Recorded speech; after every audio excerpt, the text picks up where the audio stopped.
Up next in the AniPro Rumble, it's the Goofy Goober.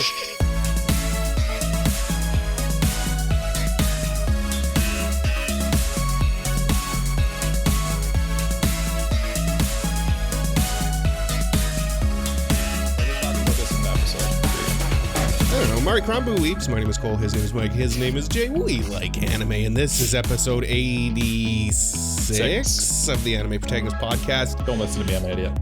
Is it? It's 80 Don't something. trust me. Don't trust me. Listen, you come here, you watch the show, you're keeping track. We're obviously not keeping track, so thank you.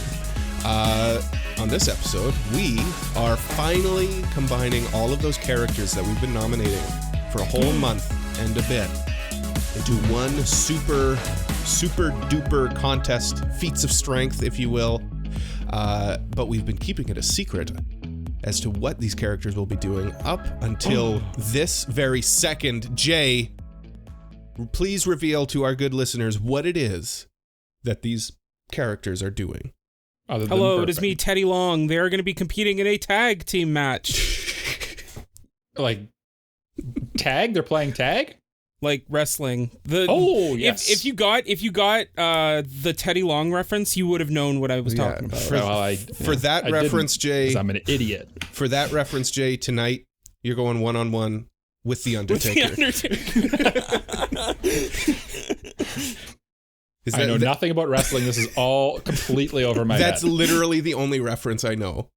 All I know is People's Elbow and Stone Cold Stunner. Stone Cold cracking beers. Oh, hey, I know about the Sweet Chin music as well, which is my favorite move because it's literally he just kicks you in the face, and that's hilarious. Have you seen the one where he goes around walking down the hall, Sweet Chin music, just random guys? Yeah. Well, I guess this is a good time to.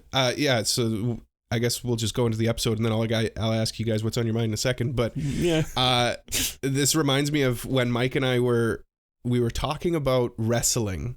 Oh yes, and specifically Stone Cold Steve Austin, and we're like, there's that famous scene. I don't know what it's from, but there's like a dozen people in the ring, and they're all fighting, and then Stone Cold just comes in and just like one punches everyone, and we had to ask Jay, like, Jay, we want your opinion, because neither Mike and I, we're not huge wrestling fans.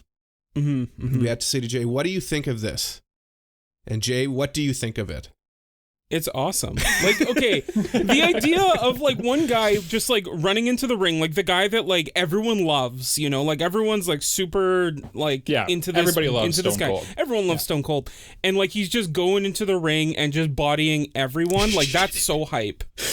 I'm like halfway. I'm in the fence. Like I watched that. I'm like, that is awesome, and also one of the stupidest things I've ever seen, because it's like everyone just waiting to get knocked out by Stone Cold. Yeah, like Mike and I. Awesome, hilarious. Mike, I don't know if you know this, but wrestling is fake. Oh, I know. I'm aware. It's just like it's awesome, but it's like also like, what's going on? It's like so goofy, and it's goofy. That's the word. It's but like fun. That's partially what makes it awesome, because like it's all orchestrated in a way to make Stone Cold look good. Mm-hmm. Right. Yeah. But like, and you know, that may be goofy because it's just like one guy taking out a bunch of guys. But like, still, it's cool because like the crowd's just like going. They're just hyped to see their favorite guy stand tall at the end. Yeah. Mm-hmm. Literally just one punching everybody. Speaking of people who can one punch a whole crowd of people, Michael, what's on your mind? On my mind this week, besides punching both of you, giving you a good old Stone Cold Stunner. Stone Cold Stunner? Stone Cold Stutter, apparently. Oh, hey. Which, by the way, apparently the Stone Cold Stunner is like a fun thing for wrestlers to do. Like the only thing wrestlers want to do is stun people. What is it? Like what is it actually? I have no idea. So it's like a kick to the stomach, and then like he'll take their head and sit down so their chin is like hits his shoulder. Oh, I've seen that a million. Okay, I know what that is. Yeah, doesn't he do that to everybody in the ring? Yeah. Which is why it's ridiculous, because like they're all just waiting there, waiting in line. Yeah. Come get your Stone Cold Stunners, people. Hand them out for free. Okay, Mike, what's on your mind? Oh yeah, on my mind this week. My probably favorite band right now, New Jeans. just put out a new album. So that's on my mind. It is now. Here's what's really I'm going to turn this into. It is 6 songs, and it is 12 minutes long for the entire album. Mike, we're not listening to the entire album right now. And now everyone, and now we will listen to it in its entirety, forward and back. Sit back, relax. No, so it's good obviously because they're a great little group, little K-pop group.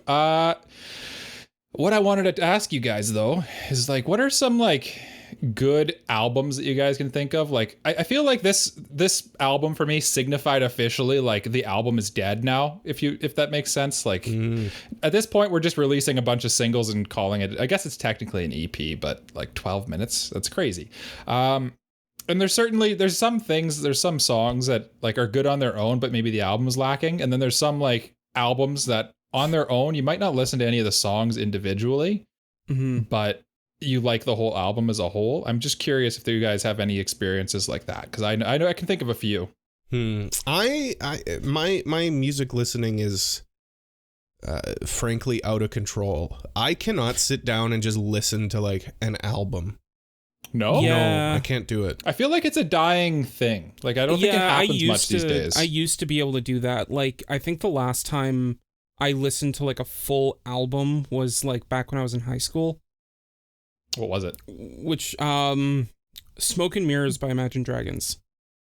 Nice. Okay. Yeah. Good old Imagine Dragons. Yeah. I don't know. Yeah. Like for me, probably would have been like John Mayer's second to last album, Born and Raised. Okay. Yeah. Like John Mayer albums are good. Yeah. I don't know. Like I just. I don't know. It's not a single guy. I think it's the old way, right? It's the way things used to be. Well, it's like I just feel like artists don't put in that same. It used to be like a flow to how an album worked. Yeah, right. Well, and at the same time, like back when albums came out, like that was it. Like they'd release the album and that was their music for like the year or the next 2 years or whatever. And like it was that in a vacuum. Now with streaming like Spotify and Apple Music and all that, you have like so many options, and like you can listen to like a single song from one album and it doesn't need to be the whole album. It's just like such a wide array of different music that you can listen to. It's just incidental to how the music industry works now. Yeah. Right. Yeah. And that's just like how streaming works, right? Like nobody's like you guys said, nobody has the attention span or the desire to just sit there for 45 to an hour and listen to a whole album, really. But the other thing I'll point out too is like back in the day, like Jay said, to basically if you wanted to pick like, oh, I'm going to pick Back in Black off AC/DC's Black in Black, you had to like line up the grooves on the vinyl perfectly, and it was just like it's just not worth your time. You just listen to the whole thing. Yeah.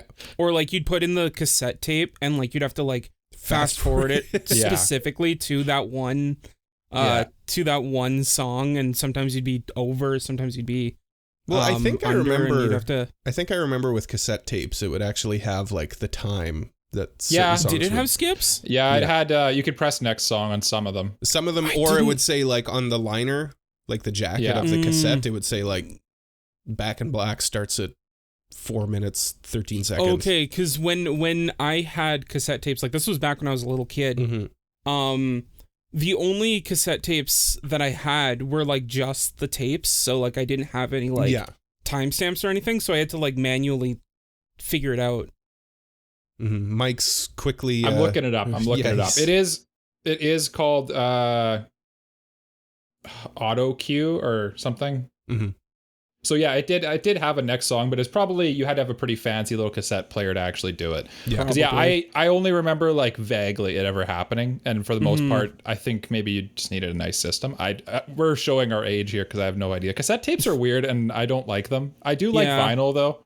It's weird though. Vinyl like kind of is making a bit of a comeback. Like when we were at it's back, baby. Yeah, it's not even kinda. It's straight up. It's made a comeback. Which like it's the best form of listening to records. See, Cole is like a technology fan, and I you know what?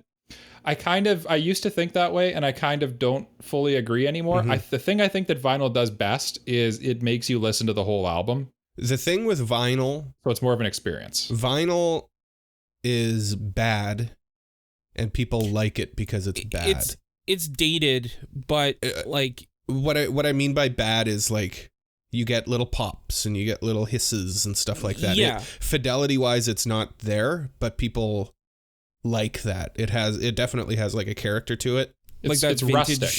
Yeah.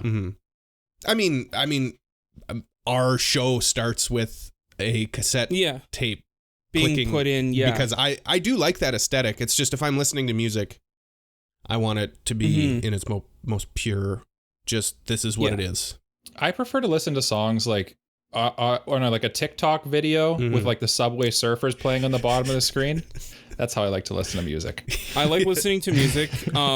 If there's like a little bit of white noise in the background, like you can hear like a little hum, a little hum, like a and then like the hum. No, like a ringing, like you know when like in like movies or something like yeah. Where are you going with this? Yeah, I don't know. Continue. Please continue. I don't know. Keep going. Keep going. I was making a joke. Let him cook. I was gonna make a terrible joke about how all the music I hear has tinnitus because I have tinnitus, but I don't. And like there was a plan. It got derailed very quickly. Do you remember at Icon, Cole, when Jay said to us, sometimes I like start a sentence and I just like don't know where I'm going as soon as I start it, and I just hope I find it. Yeah, there it is. Basically, that was it right there. Yeah. But yeah, that's basically all I gotta say. I'm an old man. Listen to albums, people. It's good to listen to an entire album sometimes in one sitting. You get to listen to the band in a different way and the songs in a different way. Because like, especially for older stuff, it does help. Like for example, Pink Floyd. If you just listen to one single song of Pink Floyd, it's good, obviously. But like, there's something about listening to the entire album, which is, by the way, coming to our fair city, the planetarium was putting on a laser light show to Pink Floyd's Dark Side of the Moon, and I want to go to that. Classic. That'd be sweet. Classic. Yes. I have a confession to make. Never listened to Pink Floyd. No, well, yes, that is the case, but I wasn't the biggest fan of music till I was like 15. It checks out. I'm surprised by how many people, like, when you ask them, do you like music? I didn't listen to music until I was like 15. I think most people just listen to like the pop radio for the most part, or like whatever, or just like the local country station. I didn't even care about that. I listened to like 99 or I mean, the every city has radio stations. You can say the call sign. You don't have to say what the... like Bob FM is literally like nationwide. Is it? Yeah. Yeah. It's a national. I don't even think it's called Bob anymore. No, it's something else. But I think it's like Clear FM or whatever. I don't know. Yeah. I don't know. Bob, my FM. Jay, tell me what's on your mind. Wow. Have you guys seen that new Superman cartoon? Oh, Jay, I know where we're going with this, and I'm in agreement. You're thirsting? Yeah. Maybe. Yeah. Well, first of all, I watched a bit of it, and like it's actually like a really good Superman show. Like outside of that, before we get to the part I'm gonna get to, it is an actually like good Superman show. My Adventures with Superman, right? Yeah. Okay. Yeah.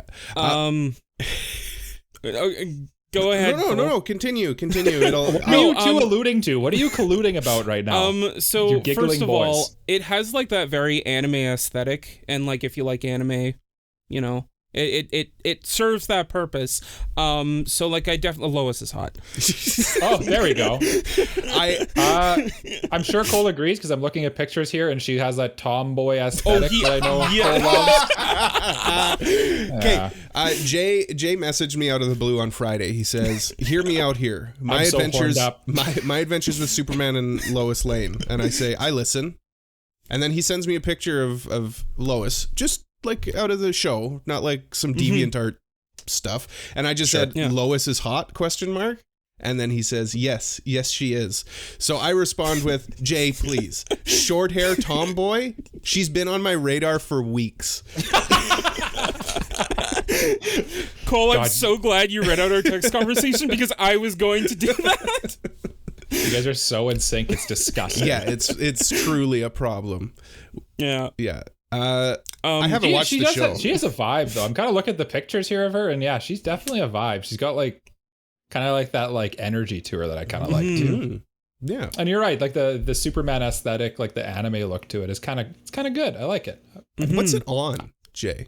It's on Adult Swim. Oh, okay. But I think it's also on HBO Max. Oh, okay. Which actually we do have Adult Swim here in Canada now. Teletoon doesn't exist. Yeah, it changed into Cartoon Network. Oh, that's sweet. That was always a frustration of young Mikey's was that like I can't access Adult Swim. Yeah, we don't have Toonami, I don't think. We don't have that block, but we do have Adult Swim. Okay. Mm-hmm. Yeah, because Teletoon's completely turned into Cartoon Network. Cartoon Network. Yeah.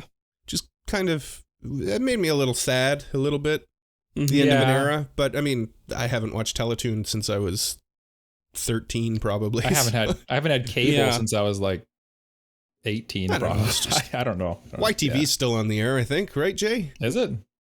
I think so. I don't Jay, don't use do this to cable. me. I just know about. Yeah, I just know this thing called cable exists. Yeah. I wonder if Uh-Oh's still on the air, Cole. No, that's with Wink Yahoo. That's Wink probably Yahoo long gone. and The Punisher. Yeah, sweet old Canadian show. Yeah, no one knows what that is. That's a great show. It was a show. It was like a game show. Nickelodeon stole the slime from that show for sure. Sure. That show was like whenever you got punished, you got like thrown into a box and they just slimed you. Yeah, and it was like, the Punisher would dunk. And they'd always like say before a vat of slime would fall on. My favorite ones were when a fever dream. My favorite ones were when the kids would like dodge the slime and then just come out like perfectly fine. And then everybody would lose their minds. Yeah. What a show. But yeah, this Superman's good. Yeah, it's very good. It's got like, I know that like shonen is a demographic rather than like a genre, but like if you like that like Shonen Jump or like that kind of aesthetic, this is like absolutely up your alley. It feels like a shonen anime. Perfect. Looks like it. Yeah. So yeah, in like both just like how the writing style and pacing feels as well as animation. It just feels like an anime. Nice. Hey, I like anime. Hey, me too. Wow. What a coincidence. Huh. Since when? Cole's just like, give me the rock. Give me the rock. Jay. No, Cole, you're gonna have to take it this time. Okay, I'm taking the rock. And you were talking about... Wait, before you go. Yeah. I have something I want to say to you guys. Okay. Hey, AniPro! I think this song slaps. Believe it! Oh, it's time. It's time. I want to add the song Koe no UK, the ending theme from My Dress Up Darling, to the Annie Song playlist. What do ye say, O hosts of the Anime Protagonist podcast? I vote yay. Hard yay. I also vote yay, obviously, is my nomination. Now, the yay must come from Jay to make it onto the playlist. I like that. Now, do I ruin my co-host's hopes and dreams? That'd be incredibly podcast villain of you. Yes, that would be.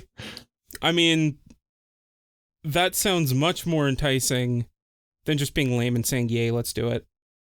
But was that supposed to be the yay, let's do it? That was the yay, yeah, that was the yay, let's do it. I think that was a yay. I think. Okay, that's a yay. It's a yay. It's making it. Congratulations, Michael.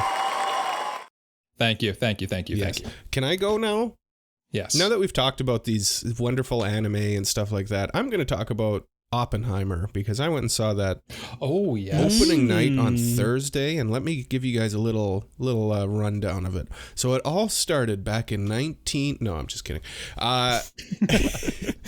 It was very good. You've been building up to this moment for like months now, so I kind of want to do Barbenheimer. Yeah, I kind of do too, actually. Well, hey, I would definitely go see this movie again. And I'd like to see it in IMAX, I think. So maybe in a few weeks I'll go do that. The big thing is, yeah, it's long. I know that's kind of holding Mike back a little bit from it, I think. But it certainly is. It's definitely paced well enough where I feel like the length doesn't feel long. It's a 3-hour movie. and I know this sounds silly, but it kind of feels more like a 2-hour movie. Like, oh no, I know what you mean. yeah, like it doesn't feel as long as it is. It doesn't drag. And right? I mean, like, I'm just genuinely interested in the whole concept and topic of it. Right. Definitely would give it a protagonist for sure. Yeah. Yeah. I remember you said in the Discord, by the way, join our Discord, listeners. We like friends. Links in the description where you're listening to this. Yeah, but I remember when you were talking about it after you got out, you were like, it's like supporting to protagonist. So yeah, like, it sounded like you were more down on it. I agree. No. Supporting to protagonist would be very good, right? That's like an 8. I've probably come up from there. I'd probably give it like a 9. It's one that kind of like seeps in and kind of raises the score as opposed to the opposite. You kind of like let it have time to marinate, and now that it's marinated, it's better. Yeah, it's a little preachy, I will say that. But I mean, that doesn't surprise me that much. I read the book that this is based on, and it's all there too. So I'm not. Like, what do you mean by preachy specifically? Oh, like Oppenheimer felt guilt over creating the bomb. So it's all about, like, we shouldn't have built this thing. Does he say the thing? He does say the thing. Yeah. Yeah. We live in a society. Yeah, that thing. I don't mean to go off on a tangent about the thing, but the thing that we're talking about is him saying, "I am become death, destroyer of worlds." Everybody thinks that he's referring to himself as he's become like the creator of this horrible weapon. That's not what the quote's about. The quote is actually about him doing his duty for his country despite how scary it is. So, but even in the movie, they just say that I am become death, destroyer of worlds, in the sense. I feel like you have to say it. Yeah, right? Like, but it's a pet peeve of mine because he didn't mean it like he is God and he is going to destroy the world. That's not what he meant. Oh no, I don't. I think. Do people actually take it that way? Like he's like saying, "I'm so powerful, I kick butt now," like a Madara Uchiha type thing to say. Well, no, like he invented this super powerful thing, so he has become death, destroyer of worlds. Yeah, he was like just lamenting basically. That's not what it is, because the whole thing is God comes to him and tells him, "You have to do this for your country," and then he shows, like, whichever god it is, Vishnu or whoever, shows him his multi-armed form and says, "I am become death, destroyer of worlds." And he's like, "Oh, okay, I'll do whatever you ask me to do." Oh, cool. Yeah. It's like a little surreal then. It's not like just, I thought it would just be like him like seeing the explosion and being like, "I am become death." That's pretty much what it is. Yeah. But okay. I'm saying the movie doesn't give the quote what it is actually saying. I also watched Bocchi the Rock this week, and let me tell you, boys, quick rewatch. It's definitely on my top 10. It's so good. Yeah. It's really good. I feel like I honestly, like my first watch, I underrated it. Yeah. I did. I think it's really good. Yeah. I'm gonna make Shazana watch it, and then it's like the comedy lands, the whole, like, I know everybody says Bocchi is me for real, but guys, Bocchi is me for real. As Cole spasms on the floor, turning into different shapes and colors. Bocchi the dog. Bocchi the dog. Oh. I like the whole idea that, like, Bocchi wants friends, but she's too, like, nervous, and like I feel that, you know. Yeah, no, that's I think that's just like a pretty standard, like, as you get older, it becomes hard. Like you start to lose friendships, and then like it's like you don't know how to make friends because all your friends were like people you just kind of happen to know, right? And then it's like you just become more and more alone until you die. Whoa, okay. I am Mike would be existential horror. You guys don't think about this stuff all the time? No. No. The animation in it is great too. Like it's a genuinely terrific show. Yes, Jay, I thought for a minute you were like the animation in Oppenheimer was good, and I was like, what? No, and man. Like, wait, you're talking about Bocchi the Rock? It's all practical effects in Oppenheimer, baby.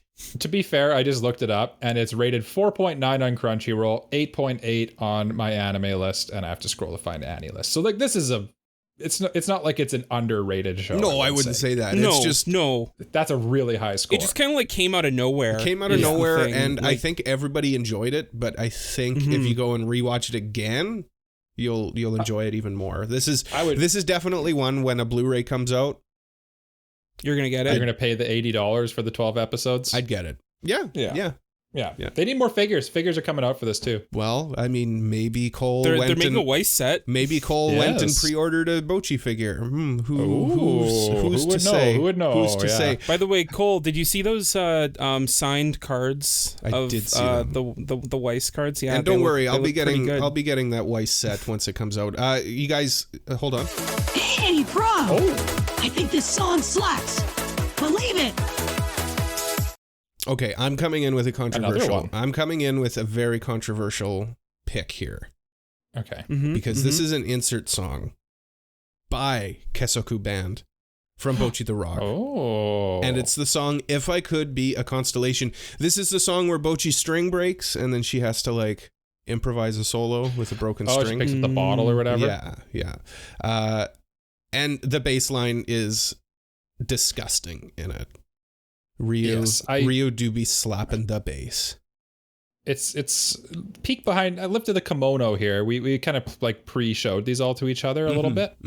And I totally forgot about this song. And my initial reaction when you said it's an insert song. Yeah. I thought it was going to be like some kind of like Evangelion, like marimba music or something. And I'm like, there's no way this is making it on the playlist. And then I heard the song and I remembered it and I'm like, oh man, that song, this Bochi the Rock does have really good music. Really good songs. It makes me mad that this is like supposed to be a high school band and they're so good. That good. Yeah, it's ridiculous. It's insane. They should be way worse. That's like the one thing that kind of breaks immersion, honestly, is like they're just high school band. They're just talented. They kind of handle it well too, that Bochi like is a guitar god. She just doesn't know how to play with other people. Yeah, like I mean, and Ryu is. Yeah, it's just like Ryu's a good bass player. Yeah, Rio's best girl. And this song, I will say yay with one stipulation. Yes. That it is a version that does not include Bochi talking over it. Yes. It's funny. If you look up Kesoku Band on Spotify, they have a whole album. And they actually just released new music. Yeah. Yeah. Like recently. Season 2 when? Yeah, I know. There's a compilation movie that's coming out, so it might have something to do with that. I mean, honestly, like, it makes sense. Like, it seems like one of the main reasons to do an anime for this is to market the band and to get money off of that. So, like our last review, Supercell. Yeah. And from Guilty Crown. From Guilty Crown. Yeah. Supercell? The band that did all the OPD insert songs. They like formed for Guilty Crown and they're still together putting out music today. Oh. Yeah. Yeah. But Jay has not answered whether or not this is allowed on the playlist or not. It's a cautious for me, I'd say. No, it's Excellent. I'd say yay. Excellent. Okay. Ryu be slapping to bass. Ryu's good. And what is that song called again, Cole? It's called If I Could Be a Constellation by Kesoku Band. Well, that's all. We must write these things down because we always forget as soon as we hit the stop recording. We must write these things down because we always forget. Speaking of forgetting things, how about we nominate our final round of characters to put into this Royal Rumble? Simply marvelous. Let's do it. Okay. Who would care to go first? Michael, go first. Okay. I will bat lead off here. I will kick the ball off into between the goalposts and score a touch field goal. Yes. And I will nominate my final set of couples. And I will, at this time, be nominating a couple from Cyberpunk Edgerunners, David and Lucy. Oh, I thought it'd be Rebecca. Oh, too soon. Rebecca and Adam Crusher. Adam Smasher. Adam Smasher. Ooh. Jay, who are you nominating? Goo. It's episode 86, so I feel like I have to do this. Oh no. Of course. Honestly, kind of a good choice. We're gonna do something a bit different. We're gonna go with Yor and Lloyd from Spy Family. Oh, he got us! He got him. Got him. us. I thought you were gonna do what's his name? Shin and his Jaggernaut. That. Well, I mean, that would have been a good choice, but honestly, like, I think that Shin and his first gun. of all, Lloyd and Yor is just more fun, and also I wanted to do the fake out. Nice. How do you spell Lloyd? LOID. Is it? Okay, that looks right. Yeah. Now. Jay, I think I hear something in the distance. Do you hear that? Cole, summon your characters. Hey, AniPro! I think this song slaps. Believe it! You have got the another song, Cole? triple feature of Naruto on this episode? Yeah. No. Cole, you have another song? No, I don't, Jay. I press the button for you because I know that you have a He's song. teeing you up. Because we know Jay has a song for us. We know. Do I? Yes, you do. He's made this so much more awkward than it ever needed to be. That's my role here at AniPro Studios. I submit for our playlist Mukanjo from Survive Said the Prophet, the first OP for Vinland Saga. Interesting. Now, I couldn't help but notice, but when Jay showed us this song, Michael had a bit of a subdued reaction, definitely. Yeah. I didn't want to give it away my thoughts on this song. Yeah. Because Mike hates it. Yeah, he was very upset. But Mike, why don't you make it official and give Jay your opinion? The no. Yeah. Listen, Jay, this song just makes me bang my head way too hard, and for that reason, I'm gonna have to give it a yay. Also, Okay. Vinland Saga is goated, so it's goated with the sauce, if you will. if you might. Cole?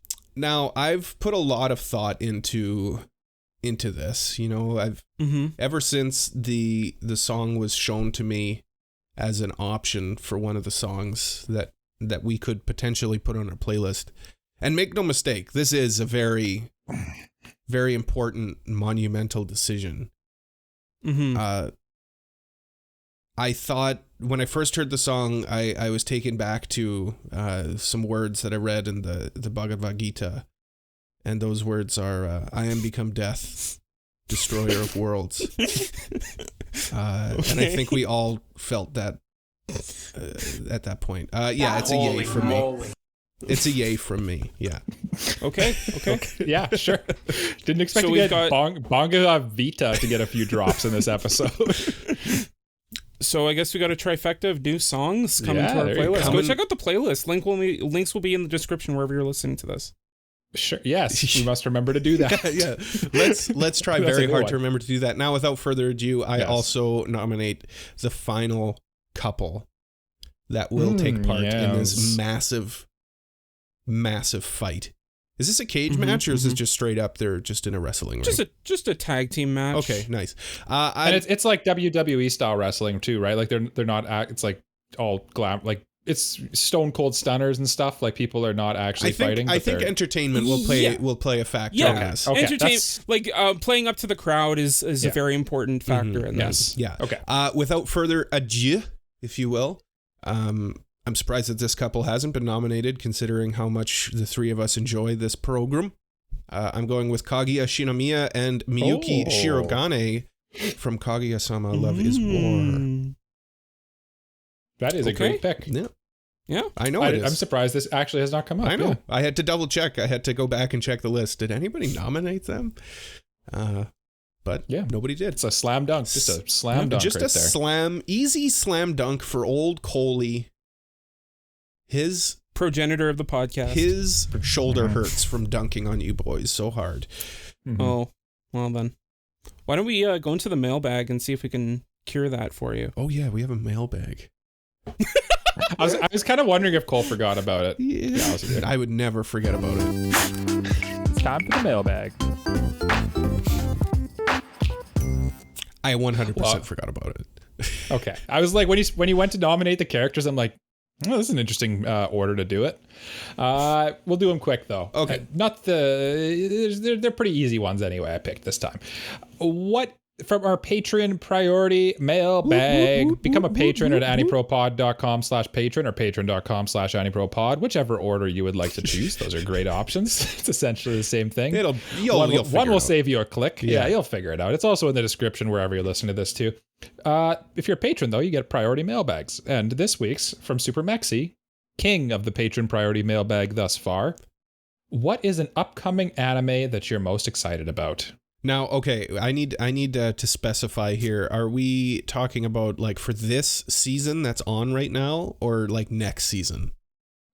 Or are we just talking in general?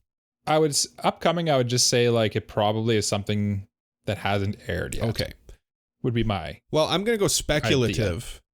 Okay, I'm gonna go speculative because nothing's been announced, but I just feel it. I feel it in the air. Mm-hmm. The tinglies for that season 2 of Bocchi the Rock. Actually, no. Cole, you idiot, you stupid moron. You're an absolute idiot. I'm going Spice and Wolf because I was surprised. There you were gonna go. Yeah, Spice and Wolf is coming out. We got a trailer recently. It looks nice, and I am happy. I know we had this discussion at Icon. Is it a remake or is it a continuation? I still don't know. I'm leaning towards it's a remake, but some people still think it's a continuation. But just based on like the character redesigns and stuff like that, I'm going remake. Another one would be I looked over my shoulder here and saw these bad boys, the Akira manga, and they're supposed to be doing a new Akira anime, not movie. That would actually be really good because honestly, like I read that whole manga and the movie really ends like it's like a volume in, like maybe 2 volumes in, and it goes in a lot more directions after that, and it honestly would have been really good if it got a full length. It would have to be like a 50 episode anime for sure. I mean, Akira the movie is great, a masterpiece fantastic in and of but it's itself. Incomplete. It's just it stands on its own. Jay, it's good. Just chirping over there. Jay, why don't you give us your answer? No, okay, Akira's good. I'm not saying it's 6 out of 10. Yeah, it's pretty good. It's okay. No, it's like an 8. I'd give it an 8. I would agree with that. I don't think it's the best thing I ever watched, but it's really good. I would say it's a certified masterpiece, but for personal enjoyment, okay, I'll allow for an 8. Well, I mean, no, honestly, like it's so seminal in the anime culture. No, it's really good. It's just like I don't think it's a masterpiece by any means. I think it's similar to like the Beatles, where like it aged well and it did like amazing things for its time. Yes. But then nowadays it's like there's so much better stuff out there, and you've just watched like so many things that it's just like it kind of takes that's adapted stuff from Akira and used stuff Akira did that it's not as new and exciting to you anymore. Yeah. But I will say the animation and the soundtrack in Akira are like masterpieces. Yeah. Also, honestly, I'm a little bit jealous of you guys because I think you guys watched Akira earlier into your anime lives than I did. And like I'd kind of seen all the stuff that like Akira inspired, so like it didn't really feel as new to me. Yeah. That's kind of like what I said about the Beatles, right? Like they're not groundbreaking because you've heard it all now. But yeah, exactly. Answer the questions. Answer the dang question. I was looking through the AniList page because I couldn't remember every single anime that was coming out because that's ridiculous. But no, come on, get good. Skill issue. Yeah, I guess it is a bit of a skill issue. But I think I'm gonna answer Solo Leveling with this one. Oh, I just heard it got delayed to 2024. By the way. Yeah, it did. But like, I'm honestly really curious how it's gonna be adapted. I'm not the biggest fan of the novel, but like I know so many people love the manhwa, and like I'm just curious as to like what makes people love it so much, and I'm curious to see how A1 Pictures adapts it as like, because like it's a Korean property but Japanese people are taking it over, and I want to see like how that adaptation kind of like translates. What name they change it to and stuff like that. Like they're definitely gonna change the location and names and stuff. It seems like they're keeping like Sung Jin Woo and all those names, but like I'm not sure. Okay, hopefully. I would appreciate it if they did that, but you never know. Yeah. Someone was doing the soundtrack. Sorry. There you go. And it's also MAPPA too, isn't it? No, it's A1. Is it A1? Oh, okay. Yeah. Still, great studio. Great choice. Yeah. We'll eventually put out our studio tier rankings list one day. One day. We've got it lined up, boys and girls. Got it lined up. It's in the roster. It's in the chamber. Just gotta fire that baby out. My answer for this one, I'm gonna say Pluto. The Pluto anime that's coming out. Yeah. I am very excited for that. I've read it. It is probably one of my few, like, I would honestly call it like a 10 out of 10 manga. Like, it's great. It's fantastic. The anime is going to be really good too. I can just already tell. I have a good feeling. So that's my answer. And Michael's feelings are never off. Never, ever. Sometimes. Lastly, we have a quick one here right before we get out of here. Bunny, in our regular mailbag, would like to ask us, what is the best 2-topping combination for pizza? And they say, I swear, if I hear pineapple, ... which is a point of contention amongst people, because I don't really know what ... to me, to people, means very different things. That's what the point of contention in that is? Not the pineapple on pizza? I don't, not that sense, but the ellipses. I don't like ellipses. They're too confusing. I never know what they mean. Because some people, ellipses just means like you're saying, yeah. Or some people, it means like, I don't like what you're saying at all. It's just anyway, pizza. Best 2-topping pizza. Well, I'm going pineapple and pineapple, 100%. I'm going pineapple and jalapeno. Yeah. Upset everybody. Yeah. Jay? I'm going to go ham and pineapple, the classic Canadian Hawaiian pizza. Oh, yes. That is actually Canadian ham and pineapple pizza. That is delicious. Hey, like if we're limiting it to 2, there are 2 options, basically. Ham and pineapple, which I enjoy. Yep. I stand by pineapple on pizza. If you me too. Can I issue a hot take actually at this time? Yes, you may. Well, actually, let me finish my thought. Say your other one. The other option would be pepperoni bacon. Okay. My answer is pepperoni mushroom. And pepperoni bacon's acceptable. Pepperoni green pepper is also acceptable. The thing is, I would even accept pepperoni pineapple. I do not like ham on a pizza. And for me, the ham part of ham and pineapple is what ruins a ham and pineapple pizza. Really? That's my hot take of the day. I don't know. It's just not good. It's just not good. I don't like it. What? It's sweet. It's sweet and smoky meat, and it's just too salty. And then I don't know. There's no heat to it. That's Mike. That's f***ed up that you would say that. Can't believe it, can you? Frankly, that is so disappointing. My family's made ham for generations. And now you're coming here and saying, I don't like ham on my pizza. That's sweet Lithuanian ham. My entire heritage is lining up to give Mike a hug right now. That's true. That's true. Yeah. I don't know. That's interesting. You still like bacon, though, on the pizza? I'm not the biggest bacon on pizza guy. It depends on the bacon. I don't really like the pre-crumble bacon that much. Yeah. And then whenever they have like the real bacon on the pizza, it tends to like, it gets burnt and it's too crispy. And it's not as good. Give me the slices of salami or pepperoni.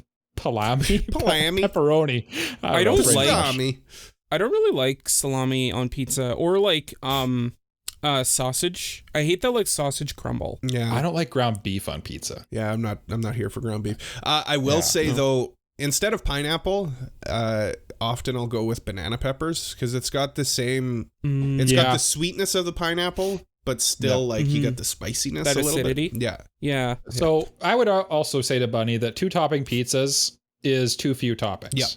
Yep. And I would say that 3 toppings is 3 to 4 toppings is the zone. Like that's where you're hitting it good. If 3 toppings, if they're like solid toppings, you know what I mean? Yeah. 4 toppings if you're like leaning more on the veggie side. More veggies is okay, but you don't want to have too much meat on a pizza. That's maybe a hot take. I would say amongst some crowds. I agree with you. Much meat, honestly, veggie is a better pizza topping category than meat. Yep. It should be at least 1 to 1, if not more veggies. Yeah. For sure. Yep. I'd go 1 to 2. 1 meat, 2 veggies, because you could go that's the perfect ratio. You could go pepperoni and then throw on onions and mushrooms, and like you've got a good pizza there. Yeah, that's a good pizza. Yeah, that's a good. And then I'm gonna totally undo everything that I've just said, because my other argument for best pizza, if we're going 3 toppings, is a Canadian pizza, which is a pepperoni, mushroom, and bacon pizza. Man, do that be hitting! But I could also go pepperoni, mushroom, and green pepper. That's also black olives on pizza. Yeah. Fantastic. Love olives. Yeah, love olives. Well, let's shut up and should we remind them quickly what our review is? Yes. Which ones they can vote on? Yes, let's do that. Okay. Yeah. I nominated How Heavy Are the Dumbbells That You Can Lift? Jay, what Cole did you nominated. Oh, Jay, what did you nominate?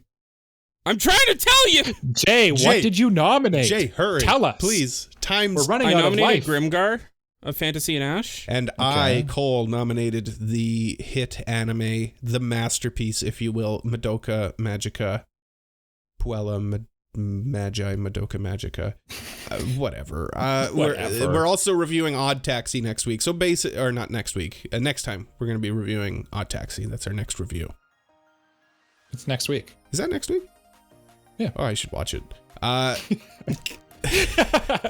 Should probably get... It's only okay. one It's core. 12 It's episodes. okay. Yeah. Or 13 episodes. Do we have to watch the movie? I'm not watching the movie. I'm not watching it. I'm telling you that right now for free. Oh. That's some hot information coming at you right now for free. Here's a gift for you. Yeah. I'm not watching the movie for this. I really hope that this show, Cole loved this show so much that he ends up watching the movie. Like, Yeah, it's I'd like laugh so hard if we get back. him. We get back next week and Cole's like, I watched I'm the all movie. haggard. Couldn't stop myself. He's like that guy from Sunny in It's Always Sunny in Philadelphia. Yeah, Court Boards. He's Charlie with all like the lines and stuff. Yeah, that's great. Yeah. You know what else is great? Breaks. Let's go to an Break.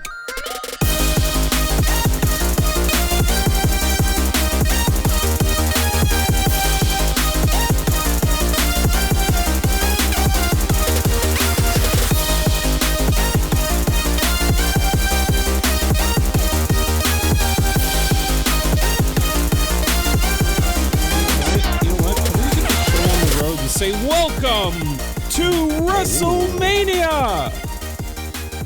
Because we're going to be getting couples to fight in a tag team match. Multiple tag team matches, and the winner will become the undisputed AniPro champion of the world! And also just, they'll win the tournament. Champion in our hearts, right? And then it does matter because the winner does go into Cole's little spreadsheet. It goes into my spreadsheet. Oh, yeah, true. They could win my teeny tiny trophy. Yeah. Honestly, Cole, you're overhyping how small the trophy is. I hope I need a magnifying glass to be able to see it. Well, don't be ridiculous. Don't be ridiculous, Jay. You're going to need a microscope to see it. That's pretty Don't small. need a microscope to see this. Hey-o. Classic joke. So we're going to take a lot of names, put them into a hat, and pull them out, and we're going to pair them up that way, and discuss which couple would be a better tag team for a wrestling match. Mm-hmm. That's not just going to be battle prowess, but we're also going to take showmanship and what's the word I'm looking for like pizzazz. We're gonna take their pizzazz and talent, or their pizzazz, their talent, their skills, all that stuff that would make someone like a star. I think what Jay's trying to say is this is going to be a goofy ass episode. Yeah. And I hope you're all ready for it. Oh yeah. I like these tournaments best where it's like it's not just them fighting, it's them doing something bizarro because it's more fun. It is definitely more fun. Mm-hmm. We enjoy them. We're silly boys. We're silly boys silly. Yeah. Doing silly stuff. And here we go. You know what's extra silly? What? I forgot to prepare the Wheel of Doom for this episode. So I just quickly had to do that. Well, I'm glad you stalled the perfect length of time. That was... God, you're so good. Jay's great. Everybody, can we just take a moment to appreciate how much Michael does? Oh, yeah, true. Oh, the spilling Wheel of Doom. Now spin that wheel. Are you ready? No. Okay, too bad. Spinning, it's been spun, and the winner for the first one to go up in our tag team match. Oh, it plays a little tune. I forgot to turn off the sound. Taiga and Ryuji will be the first set. All right. while I spin the wheel for the second time, can you refresh anyone who's not familiar who they are? Oh, well, Taiga and Ryuji are from the best romance anime out there, known as Toradora. Cool. Can, hold on. Before you do that, can we do it like we're announcing them coming to the ring? I'm not. Okay. I can't. I don't know if I'm charismatic. I'm not. I'll try. I'll try. Listen, I'm sick again for the 8 millionth time.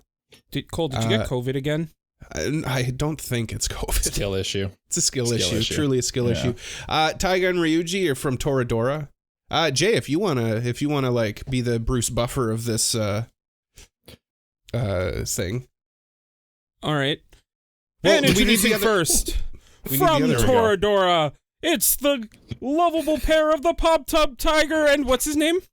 What's his I don't know. He called himself like Dragon or something. Something the stupid. Dragon Ryuji and Taiga. Now, Cole, if you can go over who they are. I'm glad we did that. Yeah, they're from Toradora. Oh, I'm doing this for every character, by the way, just so we're good. Yeah. Okay. Ryuji he's looks mean, but he actually isn't, and Taiga looks like a doll, but she's actually mean. And they're the perfect. What a laughable couple. What an odd couple. She's tiny. Get it? Palm top tiger. Do you know who they're going up against? Who are they going up against? Jay, get your announcer voice ready. Okay. Because it's the All-Stars. It's Kirito and Asuna. And in the other corner, from Sword Art Online, we got like Lightning Flash Asuna and the man with 2 swords, Kirito. I like it. Yeah. I like how you have little nicknames for them all. Yeah. It's good. Now you got to remember them. Jay, now for the one person in the world who doesn't know who Kirito and Asuna are. Yeah, this is your nomination, Jay. Yeah. Kirito and Asuna, they are 2 people who play this death game, Sword Art Online, and they're both, for some reason, really good at it. They're beaters. Yeah. Well, Kirito's a beater. Kirito's a beater. Yeah. And then Asuna is just really good with her rapier. Looking. And that too. That happens at the end of season 1. When that creepy dude. Oh no. Yeah. Oh no. Oh no. One of the worst parts of SAO. That's when it gets bad. Yes. That's when it's not good anymore. Anyway. Oh, by the way, Gun Gale Online season 2. That's hype. Oh yeah. Yes. Kirito, Asuna. Yes. Yeah. But aside from that, Kirito outside of SAO, kind of a weakling, and Asuna, I don't really know her skills. Now, you nominated them. Are we using the game version? Oh yeah, That's no, what I we're would doing the assume, game right? version. Okay. Okay. Just making sure. All right. So first of all, I would Convince just like to defend Ryuji and Taiga. I feel like Taiga is a good heel. You know, she's a good heel. I feel like Ryuji could be as well. Need I remind you as well? Yeah. They did do a wrestling match in the show. Canonically, they did do wrestling as well. So they may be able to play up to the crowd.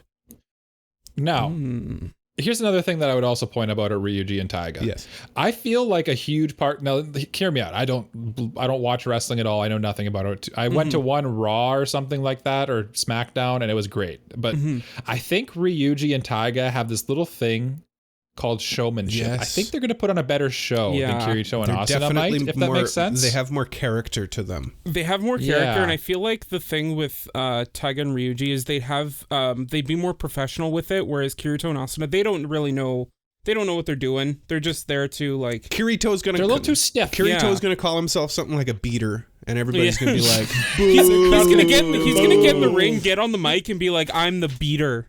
Kirito, and then everyone's gonna be like, what a stupid name. Boo, kick his ass. Okay, and then obviously Asuna has a bit more charisma than Kirito. A bit more, right? I don't know, but not that much more. Yeah, at the same time I feel like Ryuji and Taiga have more of that like in-ring wrestling prowess, that they'd be the ones kind of like orchestrating the show. Now, an important part of your wrestling persona, though, is your look. And I will say, I will give the edge on this one to Kirito and Asuna. They definitely have an established, like, they've got their color palettes, palettes because Kirito's just black. Kirito's basically is wearing like the Undertaker's outfit. Asuna's basically white. Like they've got their tag team colors perfectly. Yeah. Whereas Ryuji and Taiga, they're just coming out and they're like stupid little black capes. From that wrestling. Taiga's definitely got like some kind of like tiger themed thing on, right? And Ryuji's got like some kind of like dragon theme thing going on. I think you're underselling them a little bit. I honestly, when I was saying the names, I thought I was for sure going with Kirito and Asuna just because like they're beaters. But like the more I talk about it, I honestly think Ryuji and I want to say her name's Toradora. What's Taiga. I think they got this in the bag, honestly. I'm kind of leaning that way too. I'm coming around on it, actually. Like Kirito's got the personality of like a sopping wet loaf of bread. Yeah, that's the problem. Asuna at least has a bit more personality, but her personality is like a nice fresh loaf of bread. Yeah, that's exactly what I thought too. She's like a nice warm bun. Like you feel warm inside, and, like cozy, but it's not really what you think of when wrestling. I think the problem though is like because they don't really have much of a personality, they give off the vibe of jobbers. What's a jobber? A jobber is basically a wrestler that is meant to lose to make the other team look good. Right. Or the other wrestler look good. Yeah, they feel a little bit like... They would be coming in as like these like new underdogs, and then like the established Taiga and Ryuji come out as the heels and they just kick their ass. Yeah. Tiger and Dragon. That's honestly how I see this happen. And everybody kind of feels bad for Kirito and Asuna, but they still lose. Yeah. Sounds like we're all in agreement here, honestly. So. And that's a bit of a shocker. That is a bit of a shocker. Honestly. I thought Kirito and Asuna would go deeper, but you know what? Yeah. Personality goes to show. Personality is important. I think that's important in the wrestling match. That's the wrestling part of this is very important. The entertainment with part. Wrestling, it's more than just how well they do in the fight. It's more like how well they'd be able to win over the crowd.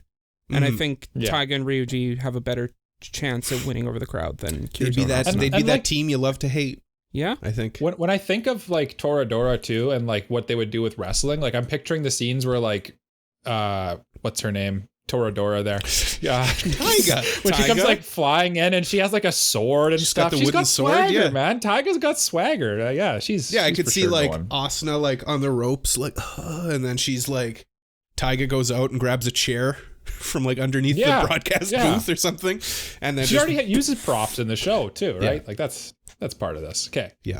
We'll go for the next one. Who do we got next here? Wheel is spinning. Oh, it's my turn to announce a character. Okay.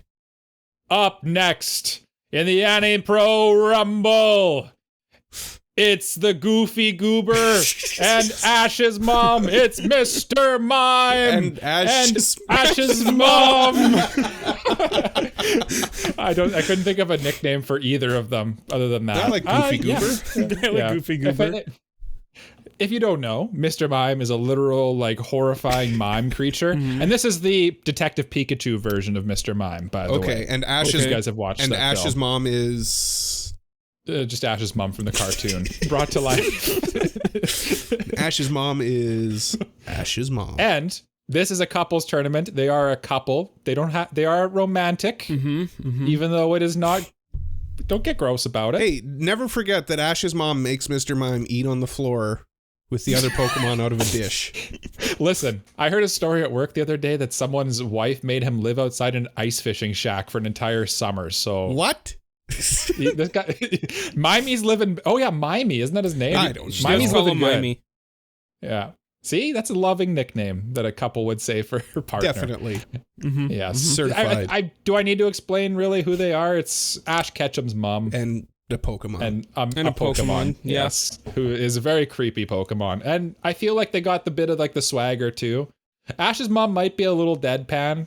You know what I mean? She kind of has like Asuna vibes, but Mimey makes up for it. Mime's got Mr. Mime. That Doink the Clown thing going on. Yes. Yeah, I feel like Mr. Mime would be the one like doing all the work. Like, I don't know if Ash's mom would ever like get tagged in. She's probably just eye candy and just like cheering on the show. Yeah. You know what I mean? Yeah. All right, who are they facing? Her wrestling nickname would be the Cougar. Next up, the reel has spun, and it's Jay's characters. So if you'd like to introduce the characters you know so fondly as Sakuta and Mai Sakurajima. All right. And in the other corner, we've got the Rascal and the Bunny Girl, Senpai. Oh! Sakuta and Mai. What a rascal. Yeah. I was when you said the name, I kind of was like, oh, what's their character in this? But actually, yes, it's the Rascal and the Bunny. Like that's it's built in. Listen. Here's my thing. They got sex appeal. Mm-hmm. They got Sakuta is I like Sakuta. He's pretty deadpan. They're both deadpan. I feel like they'd have good chemistry. He's deadpan, but he's also like he's got that like snarky vibe to him. Like sometimes he'll just make like those sly comments. Mm-hmm. Yeah. So I feel like they're the right. I don't know anything about this show, but just from like looking at them, I feel like they're the right type of deadpan, where it's like an Undertaker or like a Triple H almost. You know what I mean?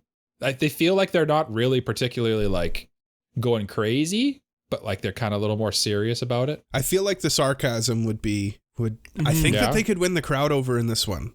Yeah, I think they would. People would be too scared of the mime monster. That's true. Yeah, and I mean for all of the eye candy that Ash's mom, the cougar, is bringing in. Mine's literally walking out in a bunny costume. You've got her outfit is a bunny girl costume, and she's also a famous actress.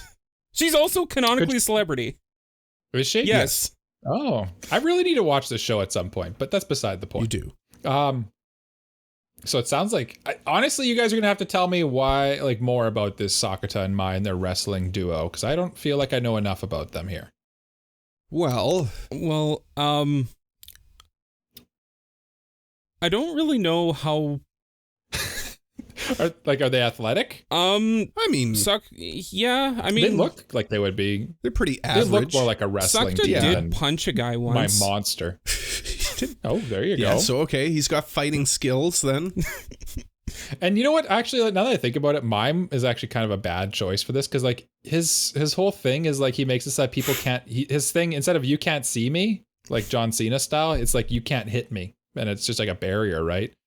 And I feel like that's not as entertaining. And then he's also like a horrific monster too. Don't forget that they don't actually hit each other in wrestling, so the barrier.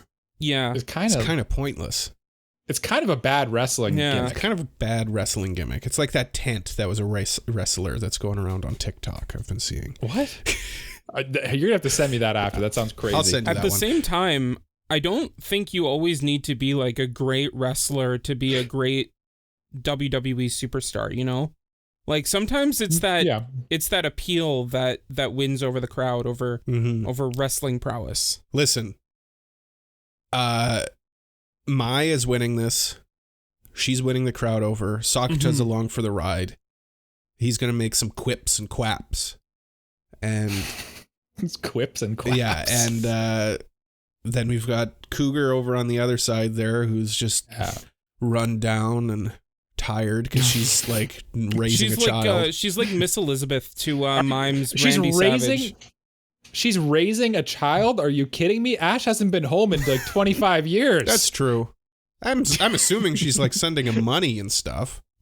I don't even know how Pokemon World works. No. I don't know if we need to debate this much longer. I think Ash and Mimey, we hardly knew. I was gonna say if you're voting for them, I'm gonna literally drive to your house. No, drive to my house right now, and I'll tell you the results. Yeah. Do you guys agree? I agree. It's for sure. It's the Bunny Girl and the Rascal. Yeah. Moving on. I mean, come on. Yeah. They've even got cool nicknames. Yeah. Those are cool. The Rascal nicknames. and Bunny Girl. Senpai. What about our next set of combatants? The Dragon and the Palm Top Tiger. Okay. Mm-hmm. Okay. We've already introduced them. We have introduced them. They're back. Jay even did the whole spiel. Yeah. Cole, can you edit in me doing the spiel again? I'm not doing that. That sounds like a lot of work. Okay. That sounds like way too much work. And I'm lazy. Super lazy. Jay? Yes. Can you introduce your next set of characters? Because I have rolled on the wheel. Yor and Lloyd Forger. Ooh. All right. In the other corner, from Spy Family, we've got the Thorn Princess and Twilight, Yor Forger, and Lloyd Forger. I hope that panned. That was good. Yeah. There's a bit of pizzazz there. I think this is a strong match. This is a very strong match. This is a stronger match. I feel like the combat is definitely on the side of Yor and Lloyd. Yeah. For the 3 people who aren't familiar with Spy Family, Jay, can you explain the duo? Sure. So Lloyd is kind of like, he's a master spy, master of disguise, can be basically anyone at any time. Good hand-to-hand combat as well, and then Yor's just a skilled assassin. Yeah, and they're, I feel like, in a fake marriage. They for sure have the physical thing, like going down here. They have the physical thing. They have the physical advantage. I think something that we haven't taken into account either is, how is their chemistry together as a tag team? Okay. Now, I think in terms of chemistry as a tag team, hear me out. I'm going to go with Taiga and Ryuji on this one. Because, again, they have that history of actually doing like a wrestling performance. And, I mean, they're in the greatest romance anime of all time. So that's debatable. Of course they have very good chemistry. Now. Lloyd and Yor, good chemistry. But still tension there. Still that they might be a little awkward. There's but that's, you know what? That is objectively more interesting. That's the reason why romance anime is so good. Is because the whole thing is the will they, won't they. Right. And that is what sells tickets. And that's what gets the crowd on their side. Honestly, you know what? A lot of the time in wrestling, one of the big things in like tag team matches is, will they coexist? So like that is an angle. And I'm thinking back to like the old days, and I remember seeing clips of like the wrestlers and like the divas arguing, and like it's like, are they a couple? Are they not? I think you guys are forgetting a very, very important aspect here. Tell me. And that is the step on me energy from Yor, which is very big, and that is definitely going to win the crowd over. But it also depends which Yor you get, because you could get shy, timid Yor Forger, but I think she's putting on the Thorn Princess get up for this I don't know about that, actually, because Lloyd doesn't know that she's the Thorn Princess, and she might want to hide that from him. This would make a great chapter of the manga. If you're listening to this, author of Spy Family, an episode where they both get to be their original persons in a wrestling match and just pretend to be Twilight and pretend to be the Thorn Princess. That's a great chapter of Spy Family, honestly. Because, they would be pretending to be their characters. So that's kind of an excuse to be their actual selves. Yeah. That's actually genius. Yeah. That's genius. You can use that one for free. Yeah. Hey, guy. Hey, buddy. Hey, buddy, author of Spy Fam. Could you imagine, like, in 2 weeks, a chapter comes out and it's literally like what we pitched? It's that. And we get a credit at the end. No, we get no credit, and we get Angie. We get like a random DM on Twitter or something, and it's like just in Japanese, and we're like, what does that say? And then we put it into Translate, and it says nanner, nanner, neener. Yeah, exactly. Yeah. Neener, back to the topic at hand. Yeah. I don't know. I could go either way on this one. I think it's a pretty much like an even match. And I think just from like a skill aspect, I think the more skillful wrestlers are probably Yor and Lloyd. But I feel like Taiga and Ryuji feel a little more like up and coming, if that makes sense. They're the underdogs, and people go for an underdog a lot of the time. So here's my thing. I think that I would lean more toward Taiga and Ryuji because Yor doesn't know her own strength, and I think she'd be more prone to botching things. Meaning doing moves and accidentally hurting people. Okay. Which isn't a good thing when you're a wrestler. Yeah, nobody wants anybody actually hurt. We want everybody to go home at the end of the night. Exactly. Yeah. I mean, they may develop a horrible addiction to painkillers, but that got real. Yeah.